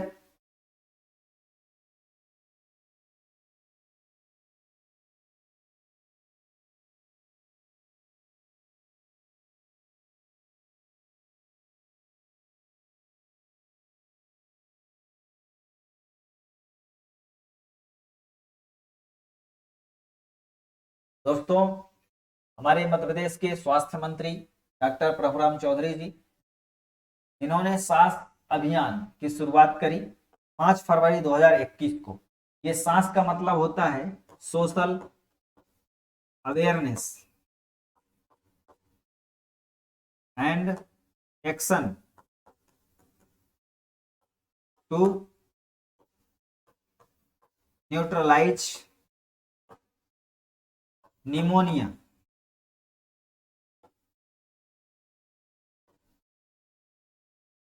सक्सेसफुली, माने जो निमोनिया के कारण, अत्यधिक ठंड के कारण जो बच्चों की मृत्यु होती है उसको कम करने के लिए ये सांस अभियान की शुरुआत 5 फरवरी 2021 में की, जिसके लिए अस्पतालों में बाकायदा सुव्यवस्थित प्रबंध किए गए हैं कि बच्चों को ऐसी स्थिति में हम क्या क्या प्रिकॉशंस दे सकते हैं, कौन सी मेडिसिन दे सकते हैं। सारी व्यवस्थाओं के लिए सांस अभियान की शुरुआत 5 फरवरी 2021 में प्रारंभ की है, ठीक है दोस्तों। नेक्स्ट है, एक तरफ दिया गया फैक्ट्री का नाम, दूसरी तरफ दिया गया स्थान का नाम, हमें मिलान करना है। आर्डिनेंस फैक्ट्री कहाँ है? आर्डिनेंस फैक्ट्री आपकी ये है जबलपुर में, एक। और भारत संचार निगम लिमिटेड, इसमें कटनी और जबलपुर दोनों में आर्डिनेंस फैक्ट्री है। आधुनिक हथियार फैक्ट्री आईएसएसओ और भारत संचार निगम लिमिटेड, यहाँ पास थोड़ा एक चीज मिस हो रहा है। ये ऑर्डिनेंस फैक्ट्री कटनी में भी है, इटारसी में भी है। कटनी में कहाँ है? इटारसी, जबलपुर, तीनों में है ये ऑर्डिनेंस फैक्ट्री, ठीक है। जबलपुर में भी है, कटनी में भी है और इटारसी में भी है। आधुनिक हथियार फैक्ट्री जो है, यहाँ पास डिंडोरी ना होकर यहाँ भिंड होना चाहिए। क्या होना चाहिए? भिंड जिला। तो भिंड में क्या है? आधुनिक हथियार फैक्ट्री स्थापित की गई है, ठीक है, ध्यान रखिएगा। और भिंड में दूसरा सैनिक स्कूल भी प्रस्तावित है एमपी में। आईएएससीओ, इसका मुख्यालय है उज्जैन में। और भारत संचार निगम लिमिटेड बीएसएन के लिए जबलपुर इकाई फेमस है, ठीक है। इसका आंसर ये हो जाएगा, यहाँ सुधारिएगा, डिंडोरी की जगह भिंड कर लेंगे। आगे बढ़ते हैं। पीलूखेड़ी औद्योगिक विकास केंद्र। दोस्तों, औद्योगिक विकास केंद्र का मतलब होता है कि किसी भी क्षेत्र विशेष में जिसको औद्योगिक विकास केंद्र घोषित कर दिया जाएगा, उसके लिए सरकार उस क्षेत्र में ज्यादा निवेश करेगी, उस क्षेत्र के लिए ज्यादा पैसा प्रोवाइड करेगी, ताकि वहां और इंडस्ट्रियल ग्रोथ हो, लोगों को रोजगार भी मिले और वस्तुओं का निर्यात भी बढ़े। इसके लिए पूरे एमपी में 26 औद्योगिक विकास केंद्र घोषित किए गए हैं, जिनमें से 6 केंद्र स्वीकृत, केंद्र सरकार ने स्वीकृत किया है 6 केंद्रों को, ठीक है। 6 केंद्र सरकार के स्वीकृत हैं और वैसे टोटल 26 है एमपी में। इसमें से पीलूखेड़ी जो है राजगढ़ जिले में, पीलूखेड़ी कहाँ है? राजगढ़ जिले में है, ठीक है, ध्यान रखिएगा। आगे बढ़ते हैं। केंद्र सरकार द्वारा एमपी में कितने औद्योगिक विकास केंद्र स्थापित किए गए हैं? तो हमने अभी बात की थी, केंद्र सरकार ने हमारे मध्य प्रदेश में कितने स्थापित किए हैं?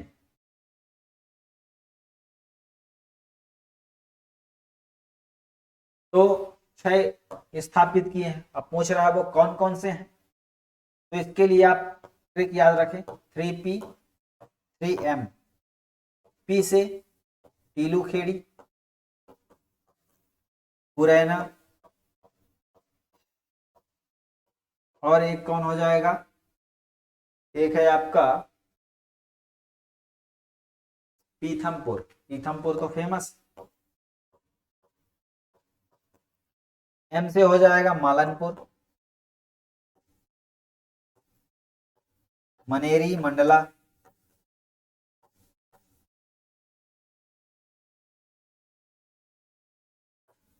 और मेघनगर।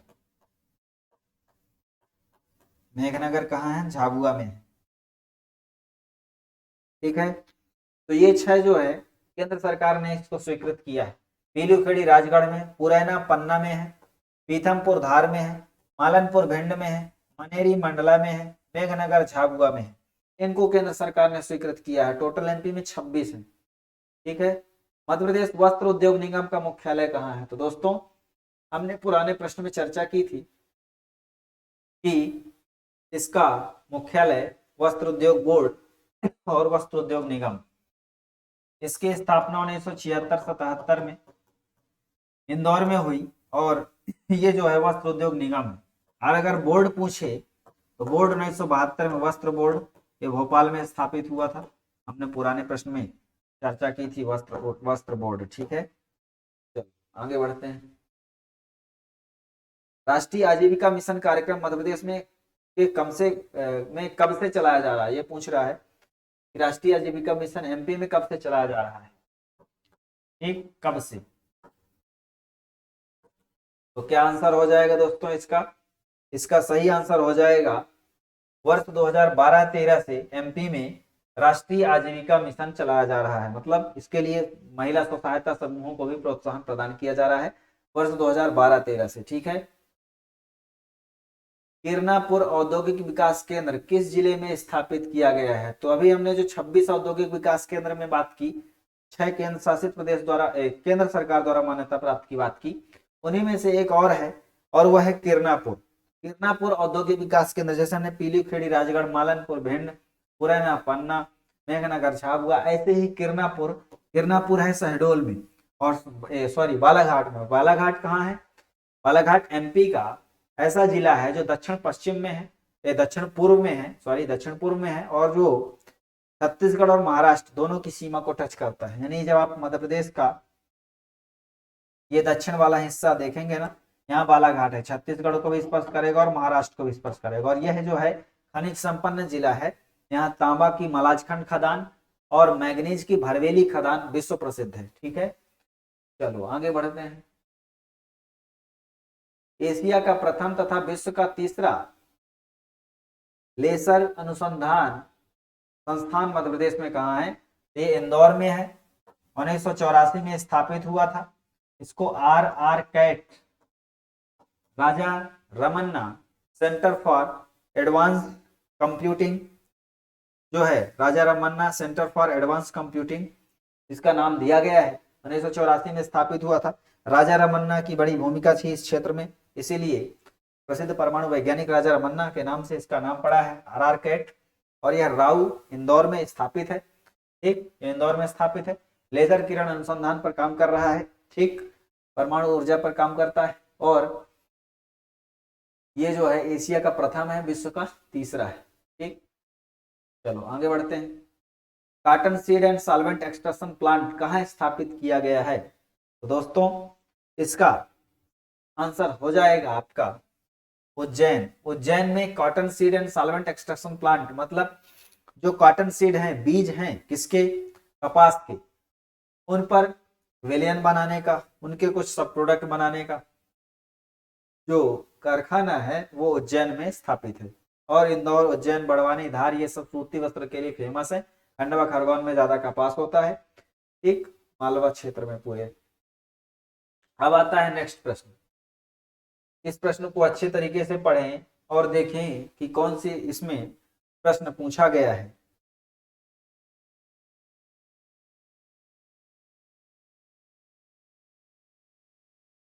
दोस्तों शासकीय लघु निर्माण में एससी और एसटी के श्रमिकों को किस योजना के तहत प्राथमिकता की गई है?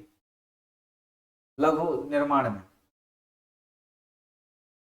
तो इसमें दोस्तों एक योजना चलाई गई है, निर्मित योजना या बिल्डिंग प्लान। ठीक, कंस्ट्रक्शन प्लान, कंस्ट्रक्शन प्लान, इसके अंतर्गत निर्मित योजना के अंतर्गत इनको जो है प्राथमिकता दी गई है। ठीक, लाख बनाने का सरकारी कारखाना। दोस्तों लाख क्या है? लाख जो है प्राकृतिक रूप से भी बनता है और कृत्रिम रूप से भी बनता है। तो लाख जो प्राकृतिक रूप से बनता है उसको एक जीव होता है, उसके पीठ के द्वारा वो धीरे धीरे निर्मित होता है। वो कृत्रिम रूप से बनाया जाता है, इसको सरकारी कारखाना स्थापित किया गया है उसका, और वो है एमपी के उमरिया जिले में लाख का सरकारी कारखाना। ठीक है। कितनी अनुसूचित जनजातियां हैं एमपी में? दोस्तों एमपी में अगर टोटल जनजातियां पूछे तो वो हो जाएगा आपका टोटल 46, कहीं कहीं 47 भी ऑप्शन रहता है। ठीक, तो 46-47 टोटल अनुसूचित जनजातियां हैं यानी एसटी हैं। और परसेंट अगर पूछे तो 21.10%। ठीक, और यहाँ लोकसभा की कितनी सीटें एसटी के लिए हैं? तो लोकसभा के लिए जो 6 सीटें रिजर्व हैं, और विधानसभा के लिए कितनी सीटें रिजर्व हैं? विधानसभा के लिए कितनी सीटें रिजर्व हैं? 47 विधायक एसटी के होते हैं। ठीक है, ध्यान रखिएगा, अनुसूचित जनजातियों की बात कर रहे हैं। चलो, एशिया का सबसे बड़ा सोयाबीन कारखाना कहाँ स्थित है? तो दोस्तों सोयाबीन कारखाना अगर पूछे तो उज्जैन में है, और अनुसंधान केंद्र अगर पूछे, अनुसंधान केंद्र सोयाबीन अनुसंधान केंद्र पूछे तो इंदौर, और अगर कारखाना पूछे सबसे बड़ा तो उज्जैन में, और सबसे ज्यादा उज्जैन में जो है सोयाबीन होता है। ठीक है, ध्यान रखेंगे। आगे बढ़ते हैं। और ये जो कारखाना है ये 1983 में स्थापित किया गया था। कब स्थापित किया गया था? 1983 में। आगे बढ़ते हैं। मध्य प्रदेश में एकमात्र आदिवासी खेलकूद विद्यालय है। तो दोस्तों देश में एकमात्र आदिवासी खेलकूद विद्यालय, आदिवासियों के खेलकूद के लिए, उनके गेम के लिए, स्पोर्ट्स को बढ़ावा देने के लिए एसटी में कहाँ स्थापित किया गया है? अलीराजपुर जिले में। अलीराजपुर जो है जनसंख्या में प्रतिशत की दृष्टि से सबसे ज्यादा एसटी जनसंख्या वाला जिला है, और यहाँ जो है पहले आदिवासी खेलकूद विद्यालय की स्थापना की गई है। और पहला खेल विद्यालय फर्स्ट खेल विद्यालय कहाँ स्थापित किया गया है? तो फर्स्ट खेल विद्यालय स्थापित किए गए एमपी में सीहोर में। ये किसी विशेष वर्ग के लिए नहीं स्थापित किया गया था। तो पहला खेल विद्यालय स्थापित किया सीहोर में। पहला आदिवासी खेल विद्यालय कहाँ स्थापित किया गया? अलीराजपुर में। ठीक है, चलिए। मध्य प्रदेश में सर्वप्रथम शुष्क बंदरगाह कहाँ स्थापित किया गया है? तो दोस्तों सर्वप्रथम शुष्क बंदरगाह एमपी में कहाँ स्थापित किया गया है? और इसकी अगर हम बात करें तो सन 1984 में इसको जो है स्थापित किया गया था। सन 1984 में इसको जो है तो केंद्र सरकार द्वारा कंटेनर के रूप में, जैसे हमारे समुद्र तट पे जो बंदरगाह होते हैं उनसे सामान का निर्यात किया जाता है, वैसे ही पीथमपुर से, क्योंकि ये लैंड एरिया के अंतर्गत है इसलिए इसको शुष्क बंदर नाम दिया गया, ड्राई पोर्ट नाम दिया गया। क्या नाम दिया गया है? Dry port. ठीक, शुष्क बंदरगाह नाम दिया गया। तो याद रखिएगा 1984 में इसको घोषित किया गया था, और ये पीथमपुर धार में है। मध्य प्रदेश के किस जिले में प्रथम डीजल लोकोमोटिव संयंत्र की स्थापना हुई? तो दोस्तों मध्य प्रदेश में प्रथम डीजल लोकोमोटिव संयंत्र की स्थापना सन 2012 में हुई थी, सीहोर में हुई थी, सीहोर के बुधनी में। ठीक है, तो बुधनी सीहोर में डीजल लोकोमोटिव संयंत्र की स्थापना सन 2012 में हुई। कहाँ हुई? सीहोर जिले में हुई। ठीक है, चलिए आगे बढ़ते हैं। जनगणना के अनुसार कुल ग्रामीण जनसंख्या में मध्य प्रदेश का प्रतिशत कितना था? दोस्तों बहुत अच्छे से देख लेते हैं, ये बहुत बार क्वेश्चन पूछा भी गया है। इसमें ग्रामीण जनसंख्या का प्रतिशत 2011 की जनगणना के अनुसार 72.4 था। क्यों? क्योंकि शहरी जनसंख्या एमपी में 27.6%। तो ग्रामीण कितनी हो जाएगी? ग्रामीण 72.4%। तब टोटल कितना हो जाएगा? तब टोटल हो जाएगा 100%। और अगर भारत की बात करें तो भारत में 68.8% ग्रामीण, और इसमें 72.2% शहरी। ठीक है, सॉरी 31.2% शहरी। ठीक, ऐसा है। चलिए आगे बढ़ते हैं। असत्य कथन को छांटना है। हमें दिए गए स्टेटमेंट में कौन सा एक कथन है जो क्लैडरिंग प्लांट उज्जैन में है, सही है। दानेदार मिश्रित खाद्य संयंत्र डेयरी फार्म बाबई में है, कौन सा सही होगा?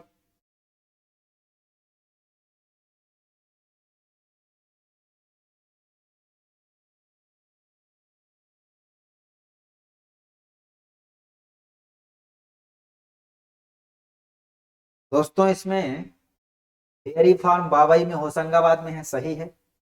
दानेदार मिश्रित खाद बनाने का संयंत्र होशंगाबाद नर्मदापुरम में है। जीवाणु खाद संयंत्र बनाने का कारखाना इंदौर में ना होकर के भोपाल में है। ठीक, जीवाणु खाद संयंत्र बैक्टीरिया से खाद बनाने का संयंत्र जो है भोपाल में स्थापित किया गया है। क्लैडरिंग प्लांट उज्जैन में है। दानेदार मिश्रित खाद बनाने का कारखाना होशंगाबाद में है। और डेयरी फार्म बाबई में है, बाबई होशंगाबाद में है। माखन नगर कहलाता है, माखनलाल चतुर्वेदी का जन्म स्थान है। जिलेटिन बनाने का कारखाना, जिलेटिन बनाने का कारखाना कहाँ स्थापित किया गया है? तो दोस्तों जिलेटिन बनाने का कारखाना जो है जबलपुर में स्थापित किया गया है। ठीक, आंसर हो जाएगा जबलपुर। ठीक, चलिए आगे बढ़ते हैं। मध्य प्रदेश के किस जिले में मझगवां हीरा खान स्थित है? तो दोस्तों मध्य प्रदेश के पन्ना जिले में, मध्य प्रदेश का पन्ना जिला डायमंड नगरी के नाम से जाना जाता है और यहीं सबसे ज्यादा हीरा की खान पाई जाती है। सबसे ज्यादा हीरा यहीं पाया गया है, इसीलिए मझगवां खान कहाँ है? मध्य प्रदेश के पन्ना जिले में। मध्य प्रदेश माल और सेवा कर अधिनियम यानी जीएसटी कब पारित किया था? तो मध्य प्रदेश में कब पारित किया गया था?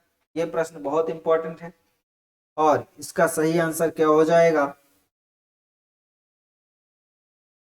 इसका सही आंसर हो जाएगा 3 मई 2017 और ये ऐसा करने वाला 7वां राज्य है। दोस्तों आपको बता दूं एक्स्ट्रा फैक्ट के रूप में कि जो जीएसटी है, गुड्स एंड सर्विस टैक्स, वस्तु एवं सेवा कर, जीएसटी, एक ये 1 जुलाई 2017 से पारित हुआ यानी लागू हुआ। ठीक, लागू हुआ और इसके लिए संविधान में 101वां संविधान संशोधन हुआ था। 101वां संविधान संशोधन हुआ था। ठीक, अब इसके बारे में जान लीजिए। कोई भी संविधान संशोधन जो पूरे देश में प्रभाव डाले, ऐसा कोई प्रावधान जो पूरे देश में लागू हो, राज्य के लिए, केंद्र के लिए, सबके लिए, उसके लिए संविधान संशोधन की एक प्रक्रिया है जिसमें केंद्र सरकार यानी संसद, लोकसभा, राज्यसभा उस बिल को पास करेगी। उसके अलावा जो पूरे भारत में जितने भी राज्य हैं, केंद्र शासित प्रदेश हैं, उनमें कम से कम आधे लोग अपना समर्थन देंगे कि हाँ हम इस प्रस्ताव के पक्ष में हैं, जब वो संसद द्वारा पारित हो जाए, यानी लोकसभा राज्यसभा के दोनों सदन से। और फिर जब राज्य अपना समर्थन दे देंगे तब राष्ट्रपति उस पर साइन करेगा, तब जाके वो बिल अधिनियम बन पाएगा, उसके पहले नहीं। ऐसा ही हुआ था जीएसटी में कि इसमें राज्यसभा लोकसभा ने पास कर दिया, फिर सारे राज्यों को भेजा गया, वो उस पर अपना समर्थन देना था। उसी में से मध्य प्रदेश जो था वो समर्थन देने वाला 7वां राज्य था। 3 मई 2017 को समर्थन दिया था। और ये बता दूं कि 2016 में अगस्त में ये बिल संसद के दोनों सदनों से पास हो गया था। फिर अगस्त से बाद ये मई 2017 तक अलग अलग टाइम में पास हुआ, इसीलिए फाइनली 1 जुलाई 2017 को लागू हुआ था। ठीक है, जीएसटी पहला अगर बात करें जीएसटी में समर्थन देने वाला राज्य था वो था असम। ठीक है, चलो आगे बढ़ते हैं। वाहन निर्माण कंपनी जबलपुर की स्थापना कब हुई थी? तो दोस्तों इसमें ये आंसर हो जाएगा वर्ष 1969। वर्ष 1969 वाहन निर्माण कंपनी मतलब vehicle factory, vehicle factory Jabalpur में जो है उसकी स्थापना 1969 को हुई थी और यह जबलपुर में स्थित है। ठीक है, 1969 में। जननी एक्सप्रेस योजना कब प्रारंभ की गई? दोस्तों जननी एक्सप्रेस योजना की शुरुआत जो है किसके लिए की गई थी? तो यह की गई थी महिलाओं के लिए जो गर्भवती महिलाएं हैं। और वर्ष 2006 में जननी एक्सप्रेस योजना की शुरुआत इस दृष्टि से की गई थी कि जो भी महिलाएं प्रसव चाहता है यानी प्रसव उनका होने वाला है, गर्भवती धात्री हैं, वो हॉस्पिटल तक जाएं, वहां संस्थागत प्रसव कराएं, उसके लिए जच्चा बच्चा दोनों सुरक्षित रहे।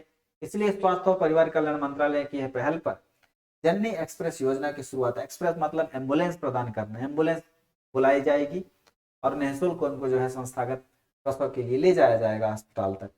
2006 में प्रारंभ हुई थी, याद रखिएगा। चलो आगे बढ़ते हैं। मध्य प्रदेश में ग्रामीण आदिवासी महिलाओं के विकास के लिए 1 नवंबर सन 1991 को कौन सी योजना प्रारंभ की गई थी?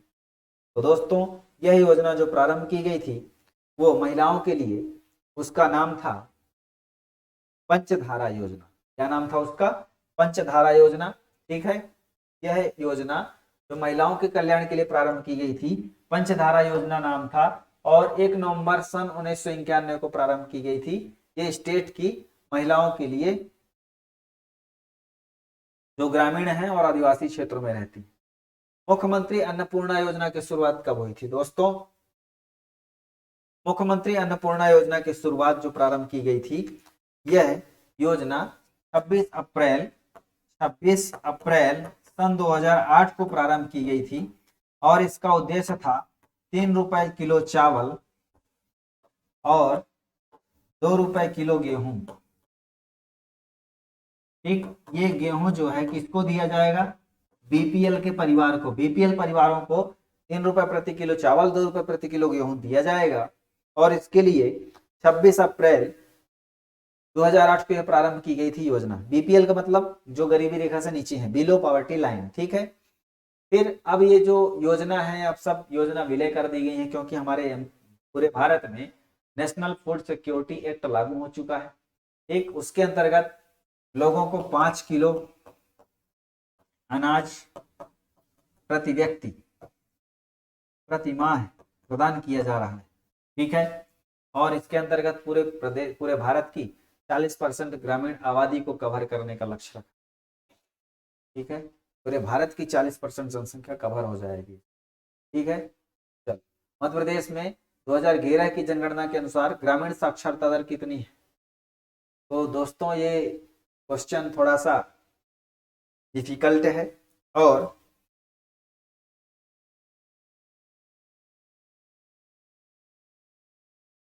इसमें पूछा रहा है साक्षरता दर। अगर मध्य प्रदेश की साक्षरता दर पूछता तो 69.3% पूछते। एमपी की साक्षरता, एमपी की साक्षरता, लेकिन पूछ रहा है क्या? एमपी की ग्रामीण साक्षरता। कौन सी साक्षरता? ग्रामीण। तो ग्रामीण साक्षरता ये है 63.94%, यानी लगभग 64% लोग ग्रामीण जनसंख्या से शिक्षित है। और अगर शहरी की बात करें तो शहरी इतनी है 82.85 शहरी साक्षरता, और ये ग्रामीण साक्षरता है। ठीक है, ध्यान रखेंगे, ग्रामीण साक्षरता और ये शहरी साक्षरता 82.85 है। ठीक, मध्य प्रदेश में 2011 की जनगणना के अनुसार सर्वाधिक 10 की जनसंख्या वृद्धि दर वाला जिला कौन सा है? तो दोस्तों सर्वाधिक 10 की जनसंख्या वृद्धि दर जिसकी हुई थी उसका उदाहरण है इंदौर। कौन सा जिला है वो? इंदौर जिला है, जिसकी जनसंख्या लगभग 32.8% वृद्धि हुई थी। और सबसे कम जनसंख्या वृद्धि दर वाला अगर पूछे सबसे कम तो आ जाएगा अनूपपुर, जिसकी जनसंख्या केवल 12% बढ़ी थी। सबसे कम अनूपपुर और सबसे अधिक जो है इंदौर, सबसे ज्यादा जनसंख्या वृद्धि दर वाला जिला था। ठीक है, गोकुल ग्राम प्रकल्प योजना की शुरुआत कब हुई थी? दोस्तों गोकुल ग्राम प्रकल्प योजना की शुरुआत हमारे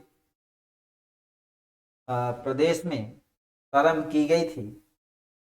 आपका आंसर है दीनदयाल उपाध्याय जी के जन्मदिन के अवसर पर 2004 में 25 सितंबर 2004 को गोकुल ग्राम प्रकल्प योजना की शुरुआत, मतलब जो भी गांव हैं उनको समग्र विकास करने के लिए, वहां लोगों को आत्मनिर्भर बनाने के लिए और गौपालकों को, जो गौपालक है, पशुपालक हैं, उनको भी स्वरोजगार और सहायता प्रदान करने के उद्देश्य से 25 सितंबर 2004 को प्रारंभ की गई है योजना थी। ठीक है, 25 सितंबर सन 2004 को। ठीक, मध्य प्रदेश राज्य उपभोक्ता निवारण आयोग की स्थापना कब की गई थी?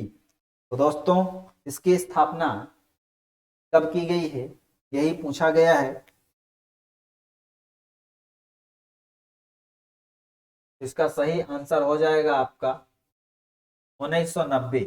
ठीक, 1990 में 10 जनवरी के दिन 1990 को स्थापना हुई। और यह स्थापना जो है राज्य उपभोक्ता निवारण आयोग की स्थापना की गई थी। इसका उद्देश्य क्या था तो बताएं। तो राज्य के जो उपभोक्ता हैं उन पर कोई समस्या है, कोई समाधान करना है, उसके लिए कंप्लेन एक्सेप्ट करेंगे और उसका बकायदा निवारण करेंगे। तो इसकी स्थापना उपभोक्ता संरक्षण अधिनियम 1986 के अंतर्गत किया गया है। ठीक है, उपभोक्ता संरक्षण अधिनियम 1986। अगर पूछे कि भारत में उपभोक्ता संरक्षण एक्ट, ठीक, कब पारित किया गया, 1986 में पारित किया गया। और धारा 16 के तहत, धारा 16 के तहत 1990 में इस आयोग की स्थापना की गई। ठीक है, और ये 26 नवंबर 1986 को लागू हुआ था। ठीक है, 26 दिसंबर को, 26 दिसंबर 1986 को लागू हुआ था उपभोक्ता, इसलिए राष्ट्रीय उपभोक्ता दिवस भी मनाया जाता है 26 दिसंबर। ठीक है, चलिए तो दोस्तों इस तरीके से हमारा यह 100 प्रश्नों की सीरीज का क्रम यहीं समाप्त होता है। हम लोगों ने बेहतरीन तरीके से देखा कि जो एमसीक्यू हैं उनके बहुत सारे वर्सेटाइल आंसर हैं, विविध डाइवर्सिटी के साथ हैं।